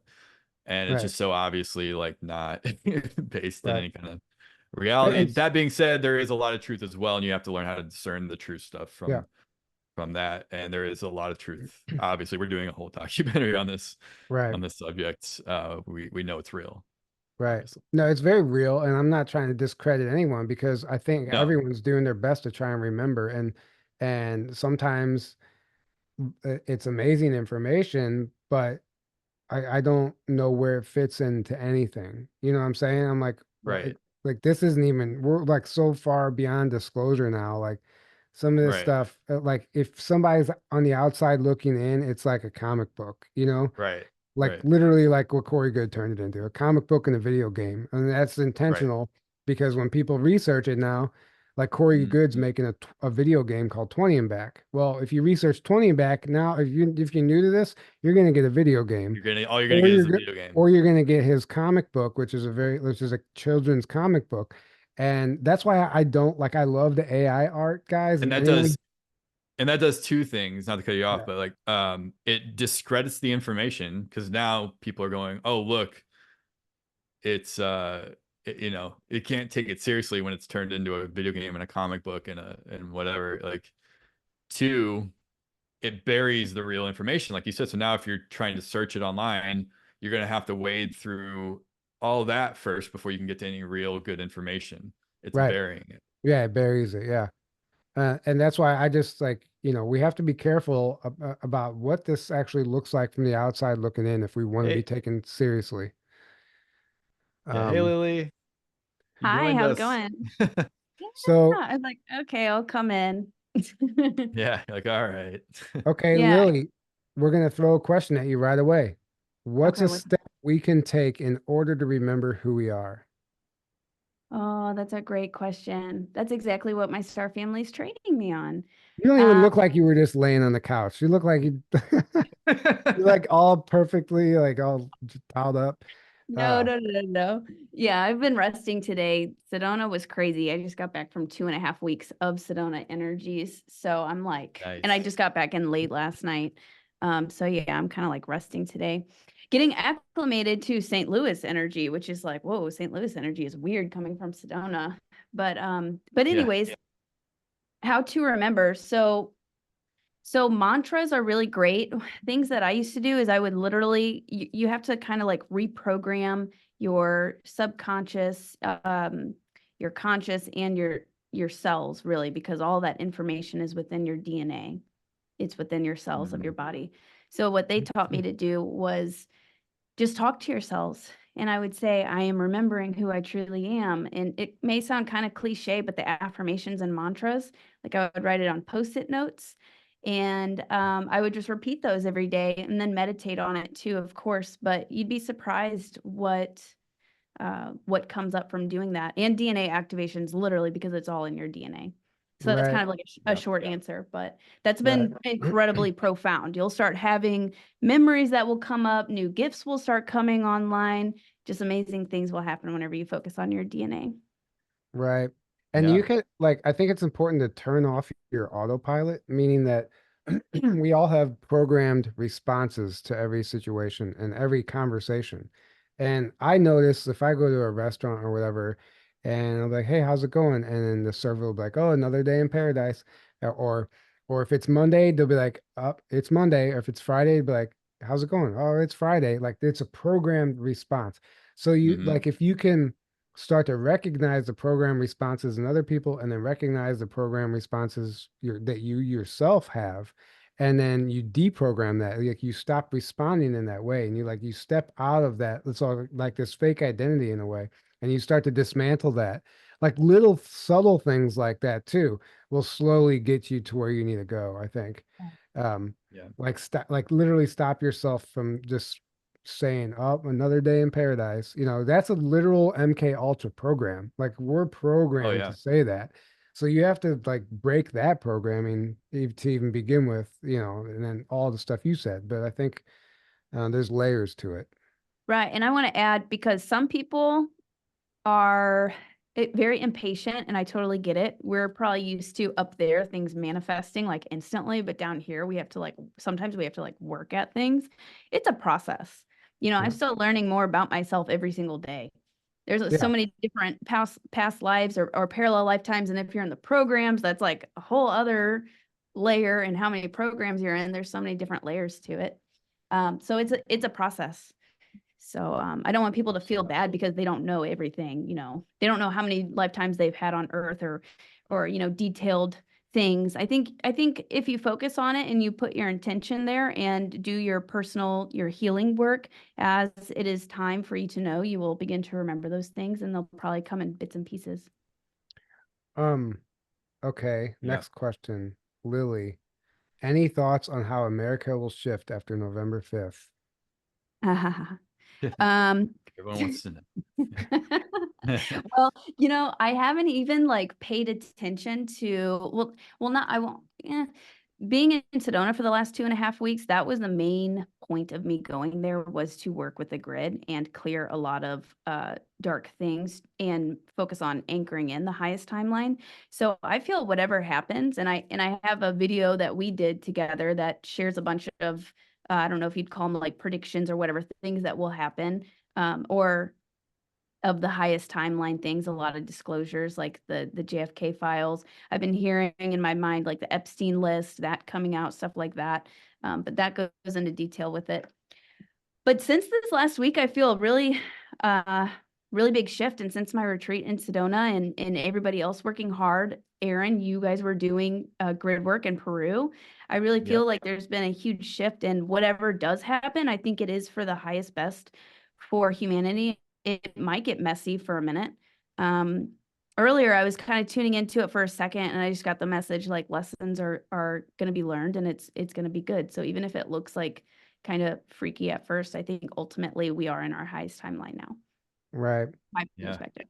Yeah, I 100% very much agree. felt the whole time like Aaron and that whole group was going to Sedona, or not Sedona, Peru for grid work. Like Hmm. I mean, I said it a million times, but I really felt like you were there. I was in Sedona. Like we were like doing Same stuff. time Yeah, yeah, doing grid work in two different places. Right. yeah. I You guys. definitely believe that. Yeah, I had Um, a weird experience. Maybe I can share that just really quick. But Yeah.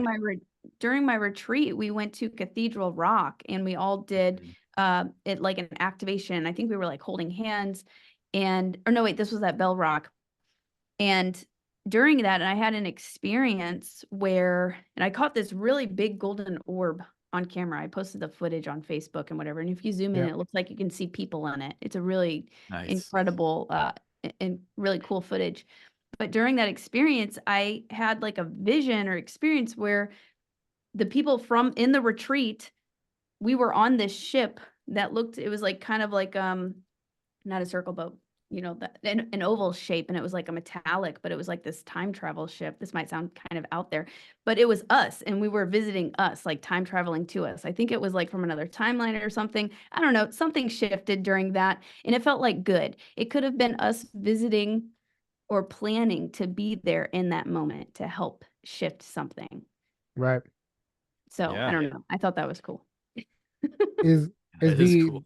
the orb you're talking about the one that everybody thought, not everybody, the people thought was the lens flare until you shared the It wasn't a video? lens. It wasn't a Yeah. lens Yeah, flare. I yeah. saw the video.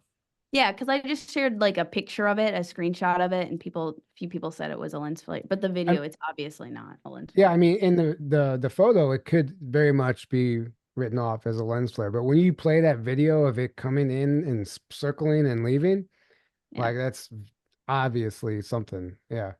And I saw somebody in the comments, like you had the video playing in like slow motion so you could see the movement.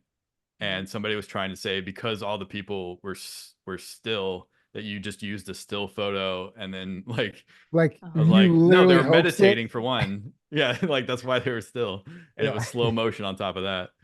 Do you know who I am? Like that's how I got into And this, you can still capturing see slight footage. movement in the people even with that. Like you can Right. even so that it made Yeah. no sense. But somebody was trying to like debunk it. I saw, yeah, right. Right. I was like, man, Keyboard people will come up with warriors. anything to debunk something, you know? Yeah, it's okay. I know. Question, do you think Aziz will be a presenter at the conference? I don't know about that, but we will be interviewing him soon. He's my new homie. We just like hit it off and he's amazing. We really got along and I plan on definitely doing more with him. Mhm. Yeah, they were Um, great. He That was seemed a really cool. yeah. Question, Mandela effect or Mandela effect. Please share what it means. Um, so actually, I had a Mandela effect happen to me last night in the middle of the night with a Metallica song when I couldn't sleep. Like, Yeah, I'm not you going to just tell told the me whole about that. story, it's too long, but there's a Metallica song called All Nightmare Long that one of the guitar riffs that I remember has absolutely changed. And like, I'm 100% certain of it. And it was just a real time epiphany for me. I'm like, oh shit, this is different, you know? And I'm like, damn it, because I love that guitar riff and now I don't get to listen to it anymore because it's in a different timeline. Wow. Um, Well, maybe now you can create it and you I can did. I literally wrote it. I figured it out by memory and I recorded it today so I wouldn't forget it. Really. I played it. Yeah. you should play Um, it for us. I- You're gonna have to find Kirk Hammett and teach him the riff and then have yeah. them record the Right. Yeah. re-record the entire album Right. with that riff. I was like watching, I'm like, it's got to be in a live performance or something, but it's like, no, I'm like, even they don't even know what it was. Uh, Damn. They don't even know what it was. Yeah. I believe the Different Mandela version. effects come from actual time travel. I think manipulation. And Yeah. I believe that from reading the Sands of Times books, and they talk about every time that somebody makes a jump, it creates a ripple in time. And actually, they don't even know how it affects the timeline. They just know it does. And it's not until later on down the road that they realize something changed. So they don't even know what's going to change whenever they're time traveling or whenever, you know, whatever's happening. And they Hmm. said the only way to figure it out is to go back in time where the waves started, is what they say. So ultimately, every time they're doing these jumps and these experiments with the Philadelphia experiment or the Nazi belt, whatever, it literally alters the timeline. And they don't understand like the implications of like can be detrimental You don't understand what they're to, doing, really. yeah, they don't know what they're doing. That's why in the books they describe that that technology has been made illegal, like in other places in the galaxy. So here, there's so many different time travelers and so many groups. That's what we don't understand. We are a time traveling civilization, and so many jumps are being made. And like Andrew Bashago, all the experiments, every time they're making jumps and testing the technology, it's altering the timeline over and over. I mean, it's literally been countless times, and that's been going on for decades. And they're still doing it, and it's just so far gone past the, you know, past the point of no return. So, Hmm. um, we're just like left with this mess. And now my favorite Metallica riff is different, and here we are. Right. I Um, mentioned this on my live on Sunday, the Sedona live activation, but the heart is now in the center of the chest, and Yeah, that's one of them. Yeah, and the kidneys are up. I looked up pictures and the kidneys are up like right below like your chest, like up in your ribs, as Right. opposed to the Human back. anatomy has even changed. Right. Um, There's so many. I mean, there's so many. It's nuts. right. And there's some So that I'm 100% certain of. Uh, Mhm. like even the more yeah. popular ones, like obviously the Berenstain, because one okay, so some of the best proofs of those types of Mandela effects is either your own or other people's thoughts about the word or about the thing that would make no sense whatsoever if the thing has always been the way it is now. So what I mean by that is like Berenstain Bears, right? Well, it used to be Berenstein. It used to be spelled Stein, which can be pronounced Steen or Stein, right? And a Yeah. lot of people remember having conversations even with other people about, is it pronounced Steen or Stein? Steen or Right. Stein? Well, if it's always been Stain, you would never even have that thought, let alone have that conversation with somebody, right? Yeah. So boom, right there. That's those types of things are some of the best proofs where people try to write off as, oh, people's just bad memories and they're just remembering, all these people are just remembering it wrong. No. Maybe Well, some of them that's it, but there you can't discount all of right. them and I mean your Metallica riff proof. Why would you even have the thought of a different riff Well, that's your one of your favorite riffs if it and wasn't ever there? remember it. And You I know? sent it to a friend of mine, and he was like, "Yeah, you're right." Like he even agreed. He even But remembered, but right? then this came out in like 2009. That song back whenever I was still drinking and partying, and I remember literally driving with my friend, and we were like going to a bar, and we were listening to that song, and we both thought that riff was awesome to the point where we rewound it and would like re-listen to that part.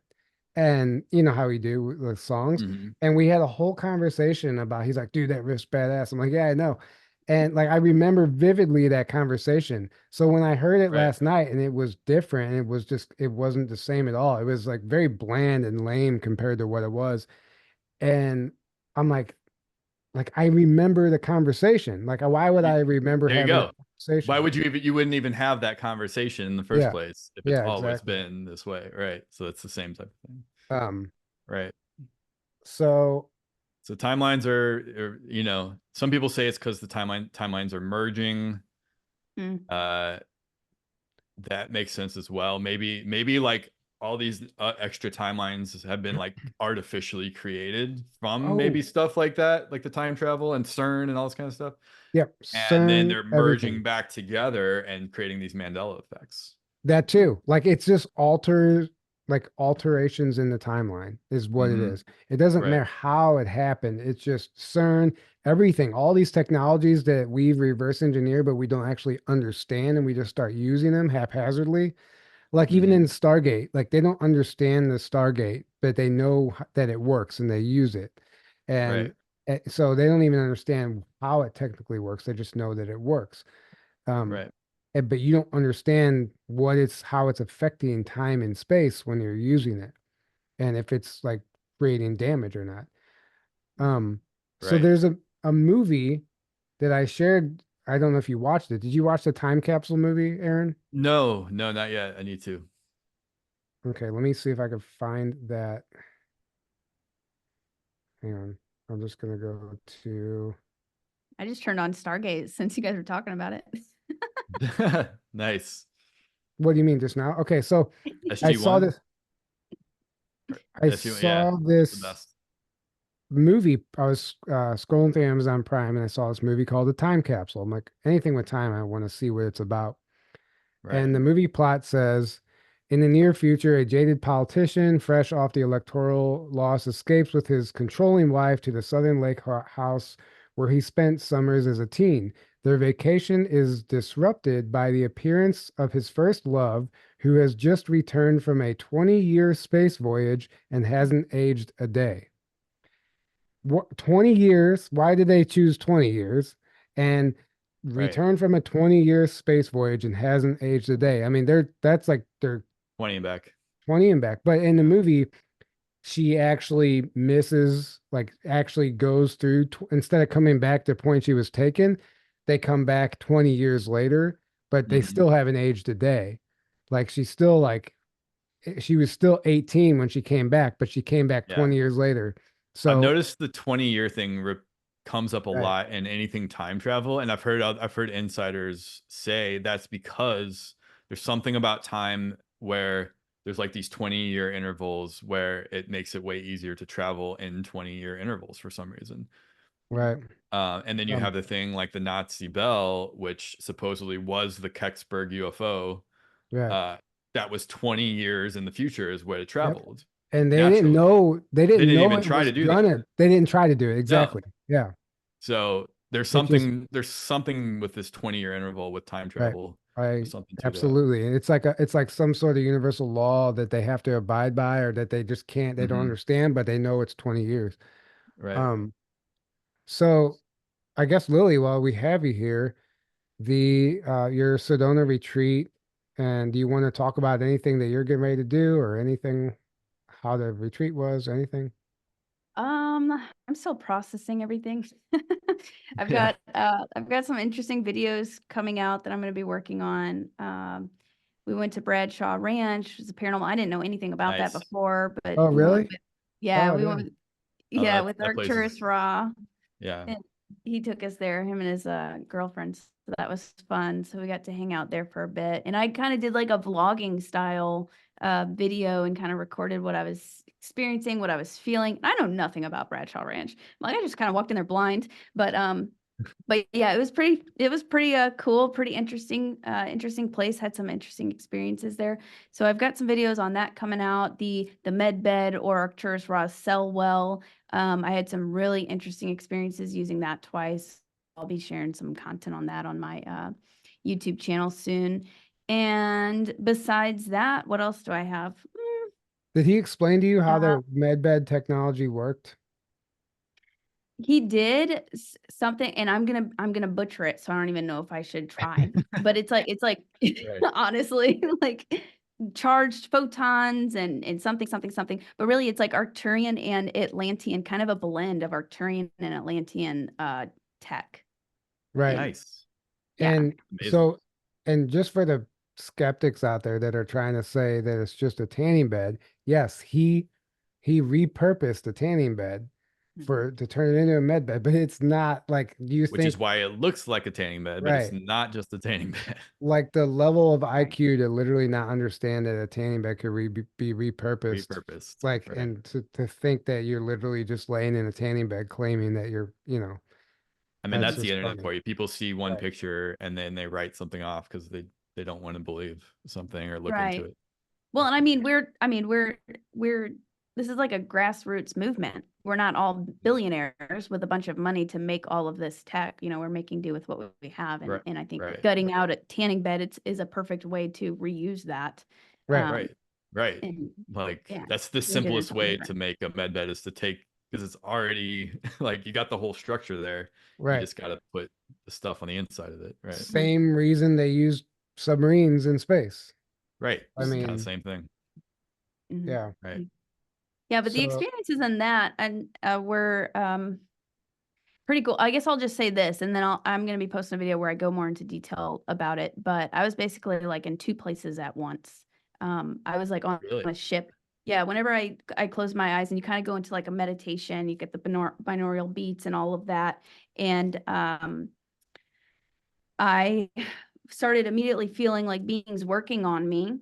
And then like I would like felt like I was in a ship and it startled me to where like I jumped up and then it brought me back down into like my body, which was Your really right. body.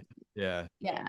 So I'll just Yeah, say that that. And then I was able to kind of like balance between being up on the ship and kind of seeing what was going on the ship, but also being in like physically in the cell well in their house. So that was right, interesting. right. That's amazing. Um, so it's like that fear snaps you back. That's happened to Yeah. me in astral Hmm. projection before, even though I wasn't trying to astral project, but A lot of people, a lot when of I people find report myself that. doing it and then I realize like, oh shit, like I'm actually flying right now. Like you snap right back into your body. Like Mhm. you Hmm. as soon as you become scared or fear sets in at all, you're just back. Yeah. It Right. just startled me. It just shot me Right. back. I was like, whoa. And I Yeah, was like, no, yeah. wait. I want to go back. Yeah, or even just being startled, like that alone is enough to do it, right? Even with Right. Yeah. astral projection, I hear a lot of people say that as well. So that makes sense. Yeah. Question, Aaron, Yeah. what has your interest? What has your interest and focus now? And you can't say Amanda. Amanda. Sorry, I had to. That's a pretty big open-ended question. Right, right, Because a lot of things. right. Uh, Maybe other something than you're researching? Like, is there something in particular you're researching lately or reading about? I mean, I'm always all over the place. I'm always just all over the place. There's nothing Right. really. Yeah, more often than not, I'm not like focused on one thing mainly. It's just kind of like Somebody everything. said second book, maybe? Yeah, well, I'm starting to think about starting to write the second book. So I'm like, it's Right. just so much work, It's just like, oh man. And obviously, I can, it was more intense with the first book because I was doing a 6-week course. Lily, you did yours in the same course that I did, and you have that period of time to write your book. So you're in this like crunch time the whole 6-week period. Like I got to get this done, and it's really intense. Luckily, I don't have to. I'm not doing that this time around, so I have a lot more time, and I can be more relaxed with it, which is nice. But it's still a lot of work. But I'm starting to think about what I want to write, and what I want to be in it, and kind of how I want it to go. I've been thinking a lot about that. So yeah, my next book is kind of the So, thing I've been focused and on by the lately. way, don't forget about his first book and Lily's book. They're both available on Amazon. The link Mhm. for Aaron's book is on our website and is in the description. I highly recommend it, especially if you're a researcher. I mean, you just compiled so much stuff in there. I reference it when I'm researching and putting stuff together. It's a great compilation of information, and it tells your story too, which is Mhm. brilliant. And um, like I said, the first 3 chapters of that book break the matrix. Like you just go straight for the jugular. Thank you. Yeah, that was kind of my intent with that. I Yeah. wanted to I wanted to start it off with a punch in the face, so to speak, And in then, that way. So I'm yeah. glad you think that. Thank you. And then Lily, what about your book? If anybody who hasn't read it yet, where can they find it? Your website and all that stuff. Yeah, my book is Contacts. You can find it on Amazon. So just search Contact by Lily Nova on Amazon. And That then my was the website. worst show and tell ever. There. Right. Yeah. There we go. You're There's like, some nice art hey, in here's here my book Because too. like here's contact. my book. Um, I've also got pictures and all kinds you of have cool one with stuff. color pictures? No, I wish like I should have done that. Now that it's published, I can't make it color. Well, So I keep, you'd have to add a whole separate book to yeah, do it, which you can do, but it's a lot of extra work. Because then I exactly. don't know, like how hard it was going page by page and having to redo Kindle Create, and then Yeah, I might make a um, hardcover that is in color. It's just going to be more yeah, expensive. That's going to be like a it's more $40, 50. expensive, right? Yeah. That's why I didn't do color. Even I did a hardcover version for mine, but I still did black and white because like to Mm-mm. print color, it was so much more expensive. I would have to Right. make any kind of money, I would have had to make the book so expensive that I just Right. didn't feel right. Right. It just But I will say the ebook though, the ebook is in color.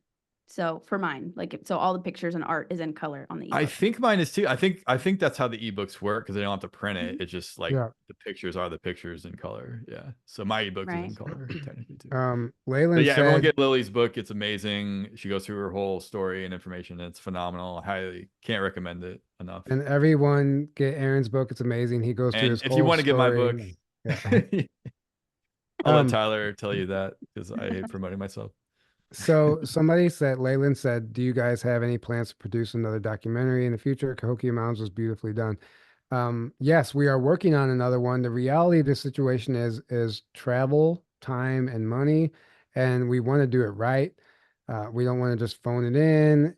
So we are Mhm. working on it actively. It's just we have to literally Yeah. book plane tickets and go on trips and get certain interviews and if we want to do what we're envisioning, and it's been in the process for like maybe 2 years now, but Year and a half at least. Yeah. No. Yeah. and we're getting close, but there's just a couple last interviews that we want to get in some last just some footage and stuff. And honestly, it's just like Cahokia. The longer we wait, the more stuff is like coming to the surface that I'm like, oh, now like I see why the timing of it. I'm getting Mhm. more of a complete vision for it, but it is going to be on the secret space program, but it's going to be on um, the Earth-based side of how these people are being recruited into the programs and the underground bases and what's like how that whole process takes place. The whole purpose is to reach the skeptics. This is going to Mhm. go on Amazon Prime, and it's going to be something that anybody can watch that doesn't know anything about this. And I want them to walk away scratching their head, going, like there might actually be something to this. We're not going to like we're not going to have, a 20 and back whistleblower talking about Jupiter and Aries Prime and, all this stuff out in space. People like, you got to get people off the ground first. And First. yeah, Right. so, and we're getting the most credible people that we believe have the best testimonies and evidence to support it. Mhm. And we're doing boots on the ground investigations and going to certain locations in some cases. And it's an ambitious project, but I can't wait to like I'm getting ideas I'm and excited stuff. about it. Yeah, it's Yeah. gonna be good, but it's just gonna Yeah. take a little more time. Yeah. And A lot more time and money and yeah, energy on on this yeah. one because we're And there's a yeah, lot of information coming forward to even potentially do a follow-up to Cahokia Mounds one day. that would be Um, cool too. Yeah. yeah. And it, I can't wait. I can't wait to Oh, really like I'm in the middle of trying to sell my house right now and write a book and all this stuff. So like and to do a documentary at the same time, it just kind of has to be it's a on lot. hold. You're right. But once I literally can't wait to get to a point soon where I can just like, all right, we're doing the documentary. Like I'm super excited about that. By the way, Me I don't too. know if any of you guys got a chance to listen to Graham Hancock's interview on Joe Rogan recently. He brought up Cahokia during Yeah, the interview, which I thought was cool. He's he, been there before. I know for a yeah, fact he's been there in the past, yep. but he tried. So his new season of Ancient Apocalypse is on the Americas, so it's on North and South America specifically. Yeah. And he wanted to go to Cahokia. He said he wanted to go there to film for this new season, but they blocked him. They have him censored from there. They won't let him go there. Of Just like Serpent course. Mound, he's blocked from too. Yeah. Like they won't let him go to a lot of these places because they think he's a pseudo archaeologist and spreading misinformation and all this kind of nonsense. Well, I want to know why they're even trying to get permission. Like he could just show up to Cahokia Mounds and start filming. Like I know that I place. think Like because he has his whole crew, like if you right, show up with this massive crew, they're gonna like take right, notice and be like, "What are you doing?" And they know him, and they're gonna. So I think he right. like asks permission when he goes to these types of places, and um, season one of I think it was season one of Ancient Apocalypse, he actually does go to Serpent Mound in Ohio, and it shows him going there, and like people telling him to leave Yeah, right. because they don't want him, they won't let him Yeah, film there. yeah. It actually shows it like they got that on film. So the same thing probably would have happened if he would have went to okay Um, even without doing that. so somebody said, Rebecca says, Lily, what do you think their election results will be? That's a bold, That's a big question. you dare to answer that. Yeah. I mean, I would say you can go back to that video that we posted before about like a month and a half ago, and I think that I would think that still stands. Um, if it goes the other way, I think it's still part of whatever's going to happen. I feel it in my heart that it's the highest timeline. Yeah. That's Um, that's what I think. So there may be some more tricks up the sleeve, and I feel like there's some things that I'm not even trying to really tune into it because I just trust that it's all working out, and some things maybe we need to be surprised about. So we'll see. That's yeah. just my opinion. But I I, would go check out that video also. It's it's on your channel and on my channel. it is I forgot what episode Messages number. from the Federation. Yeah, I'm gonna find out what actual episode number it is though. It is episode 321. Lily Nova messages from the Federation. What's coming? I think So, that still Yeah, so stands, or everyone at go least a watch lot that of it. episode, and that'll answer a lot of your right. questions. Um, so Somebody asked about the whole Bashar prediction thing, So which here's we've what already like talked about. I've listened to Bashar a number of times and there's brilliant information that's come through him. Like in the like 95% yeah, at least of it is right. amazing, on point. I don't agree what he said about having people get the jab, and I That don't is not agree one of them. and I don't agree about the political statement he And that recently is also made, not one. which Yeah, makes me question if he's tapping into something that isn't necessarily of the light or has an agenda. And right. we have to Or both. recognize and understand that any channelers right now are at risk of being compromised or infiltrated because this is a war, a spiritual war, and there is no lengths they won't go to. There is no line they won't cross. And if that means working through people to relay a message to humanity to manipulate a timeline, that's what they're going to do. And just take what resonates and leave the rest. That's all I can Right. say. And Yeah. I want to add something to that. What I found interesting, so that statement that Bashar said was that if the female wins, then there will be open contact, and then something else. I can't remember the other thing. And then if the male wins, then there will be war. And it sounded like And the scary. destruction of the United States. Yeah. Okay. So that sounds scary, but even if it was like if you twist that and maybe that's a negative infiltration, somebody speaking through him. Um what he said could still be true. Open contact, if the female wins, open contact with who? Negative ETs? Right. Open contact with who? And then Right. war, what war if the male wins? War between good and evil, which is literally Right. playing all around us, is kind of what I take it as. Right. So like there was still like there was truth in it, but it was like twisted in my opinion. And you could say it's like, yeah, the destruction of the United States, the corporation, not Yeah. the real United Right. States, like Well, the cabal's United States, and which is true. there's no doubt in my mind, and I don't want to manifest this, but I will say it because I see it as a likelihood that if Trump wins, they will try to start World War III and blame it on him. Mm. Like I can see that No, yeah, happening. I can see we'll that try it. happening. Yeah. And there any destruction that happens is going to be blamed on him because it's under his watch, you know. Um, Right. Right. Also, Yeah. somebody posted on Facebook randomly the other day. I don't remember who. They said they had this like same dream all night long that the entire like power grid went down on November 5th. And they like she said that every time she fell back asleep, it was like the same dream, like this like the grid was going down on November 5th. And I was thinking about it, I was like, you know, all they're already doing all the stuff with the voting already. We're seeing the ballots being burned, everything's not adding up, you know, there's all these, you know, just stuff isn't, you know, exactly what we would expect. They're trying to alter and rig the Mm-hmm. election, obviously.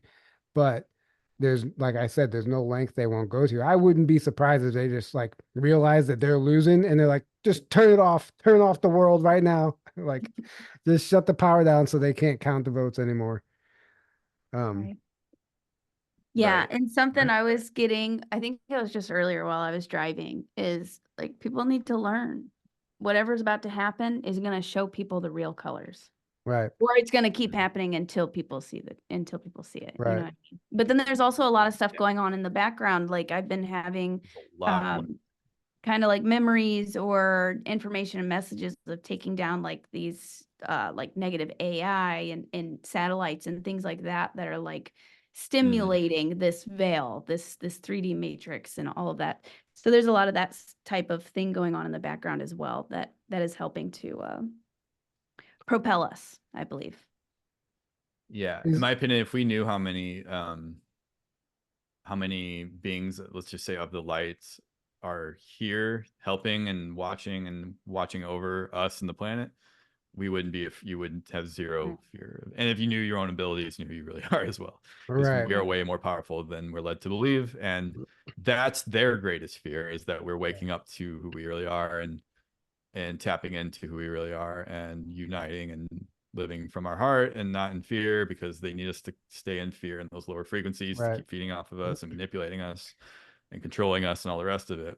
well, the second we stop doing that, we can't be controlled anymore. We can't be fed off anymore. It's game over. Enough of us get to that level. It's game over. And that's what's Right. happening. So that's where we're moving towards, no matter what. So no matter how scary it looks in the temporary short term, we're going in that direction, and there's nothing they can do to stop that. So Yeah. it's just a matter of like, have And common sense, do what you feel like you need to do to prepare, but don't be in fear, right. and know that that's where we're headed, and that's where the And players. it's their desperation, shows their hand. And Yeah. they like when I was at the gym, and I only watch the news when I'm at the gym because that's the only time I ever see it on. And they had this was yesterday, and they had the election results, like the polls so far, and they had Trump and Kamala literally tied even.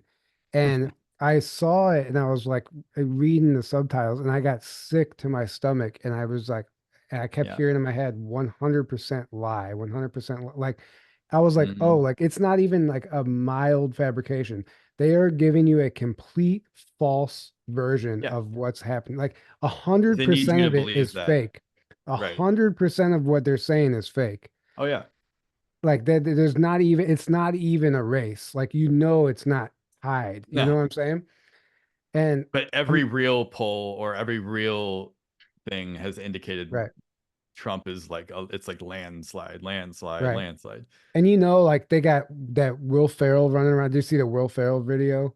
Um, I don't Yeah, know. I don't it's think so. yeah, him and some other actor I didn't know, and it's called Loud White Men for Harris or something. And they're running around the city going, "Are you voting for Kamala? Are you voting for?" And like it's Will Ferrell, and they're like hyping, they're like hype men, and they're like running Yeah. around, and they're like live. Almost every celebrity is like trying to, Yeah. is Well, pushing the that. ones that are the ones that are controlled, and the ones that know that if Trump wins that they're going to be going to jail, like they're the ones that Right. are supporting Harris, They're all on the Diddy and Epstein Right. involvement lists. Yeah. Yeah. I But wonder I was just why. like, look what they're doing. They got celebrities running around the city, like trying to, like Will Ferrell, like trying to encourage Yeah. people to vote for Harris. Oh yeah, and the Harris administration, like they're hiring all these people to go on social media, these teams of people to go on social media and try to manipulate and like manipulate perception and make it look like there's like all these Harris supporters, and all they're doing all these, and then on top of all the fraud they're already doing, we're already seeing it, Right. to try to steal it and rig it, and I mean, there's just everything you can possibly think of, everything nefarious, cheat, fraud, uh, just horrible that you could possibly think of. They're doing it pretty much Right. to try, because that's who is running the show on that side, and they have zero regard for humanity or doing anything that's right. They don't care. They don't have morals. They don't have, they're just like, it's kill or be killed with them, and they're trying to kill so that they're not killed. This is Essentially, um what's this is going on. interesting. Even the XRP owner donated to Harris recently. There's Not been the owner. It's one of the founders of the company Ripple. One of is apparently a super left wing guy, and he's like donating to Harris. Chris right. Larson. Yeah. Oh, okay. Yeah. Well, thank you for clarifying that. But Brad Garlinghouse seems more. He actually seems more conservative, if anything, to me, especially with his comments after that came out. He was like, "No, that does not represent who we are," and he's like, "Everyone has the right to their own political opinions, blah blah blah." But like, he said a lot of things that make me think he's actually more for Trump. He's Right. actually, he said like he thinks a Trump administration will be like very beneficial to crypto and to Ripple and And XRP and all these I things. do want to say that honestly, like, yeah, like whatever, Trump or Harris, but this is so much bigger than all that. Right. It's so Like, much like, bigger than all of that. like Trump isn't going to come in and like save the world. That's just not going to happen. Like, there's a bigger mess here that's been like we're talking millions of years, right? It's what There, Trump represents. It's what yeah, he's connected to. It's not about Trump. but That's what even people don't still, like understand. even still beyond that, there's just like so many other levels above the political arena right Right. now Right. that are being addressed that need to be addressed. Like putting your Right. focus there, like we can talk about it, but even Makes no still, sense. I don't even think we should be totally focused on that. No. No, Yeah. it's just one detail of a Right. vast array of things that are Right. going on. Yeah. Yeah. He's fulfilling a role, and it's a very public and a very what we've been sold our whole lives. We've been sold that the president of the United States is such a massive role and it's so important. Not really. Like it Right. is, but it isn't, right? It's important to a degree, but it's really not, because like you said, the real stuff is so far above and beyond the government even level, let alone the president, Right. that it's really just a placeholder kind of Right. role. But it's what, in my mind, that regardless of all that, it's what he represents. It's the role he's playing and what he's connected to, in my opinion. Call them the White Hats or the Alliance, whatever term you want to Right. call them. That's connected to these benevolent ET races that are here helping to Yeah. make sure humanity makes it through this ascension process and this Well, awakening process. yeah. Representing, to me, he represents the positive timeline and the awakening and the Right. ascension of humanity. What That's what he represents to me. Daryl James said I like the best. He said, whatever he was told from Robert in 2004 or whatever. Um, he said uh Trump wasn't there to do anything but just stay out of the way of the military while they took care of things. Like so He's fulfilling a role. He's being a yeah, yeah. placeholder, but he's doing a He's really in good job place. He's of in it. place to stay out of the way so the white hats can do what they want to do. Right, But right. unfortunately with the Democrat in place, they are literally standing in the way at every corner.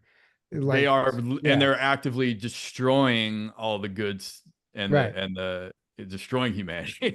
They're right, working for that team. They're right, representing that, exactly. and they're, even though they themselves don't have that power, that's who they're working with, and they're like a little puppet that those forces are able to work through. So you Right. think of like Trump is like not. That's why he's being so viciously attacked for so many years, because he's that outsider that they need to get out of the way so they can like get in there and Yeah, fulfill all their agendas and right. do what they want Yeah. to do, Yeah. which is not going to happen because, sorry, we're not on that negative timeline. That's not the destiny of the planet nor the human race on this planet. It's not going to happen, in my opinion. But Well, what time you is know it? what? So I don't know the details of what's going to happen, but all I know is we're not on that timeline. So even if Trump doesn't win at first, I don't think we're going to experience another normal 4 years of like Mhm. this Something's gonna happen. horrible, administration no, doing like this horrible thing. It's not I going to mean, happen. there's some sort of catalyst on the horizon. I mean, Right. there's got to be. I don't know There what. has to be. Right. Um, but we've been going for quite a while now. Lily, is there anything you'd like to add or say or talk about before we start wrapping this up while we got you here? No, I think I'm good. I'm getting a little sleepy. Yeah, yeah, you've been traveling. I mean, it's been a long journey for you. So, Yeah. Mhm. what do you have coming next, Lily? What do I have coming next? Another Sedona retreat in April. That's full. The next thing I've got coming up is a mentorship program that starts in January, a 6-week mentorship to help you activate your gifts and connect with your star family. So that's what I've got coming up next. And then your conference in May, of course. And then I have 2 Mount Shasta retreats in July. I have not made the websites for those yet. I know those will go like really fast though. And your Egypt. We're going. Oh yeah, and Yeah, Egypt. yeah. Yeah, The yeah. biggest, We're going to like a Egypt. huge trip. Yeah. Um. Yeah, yeah.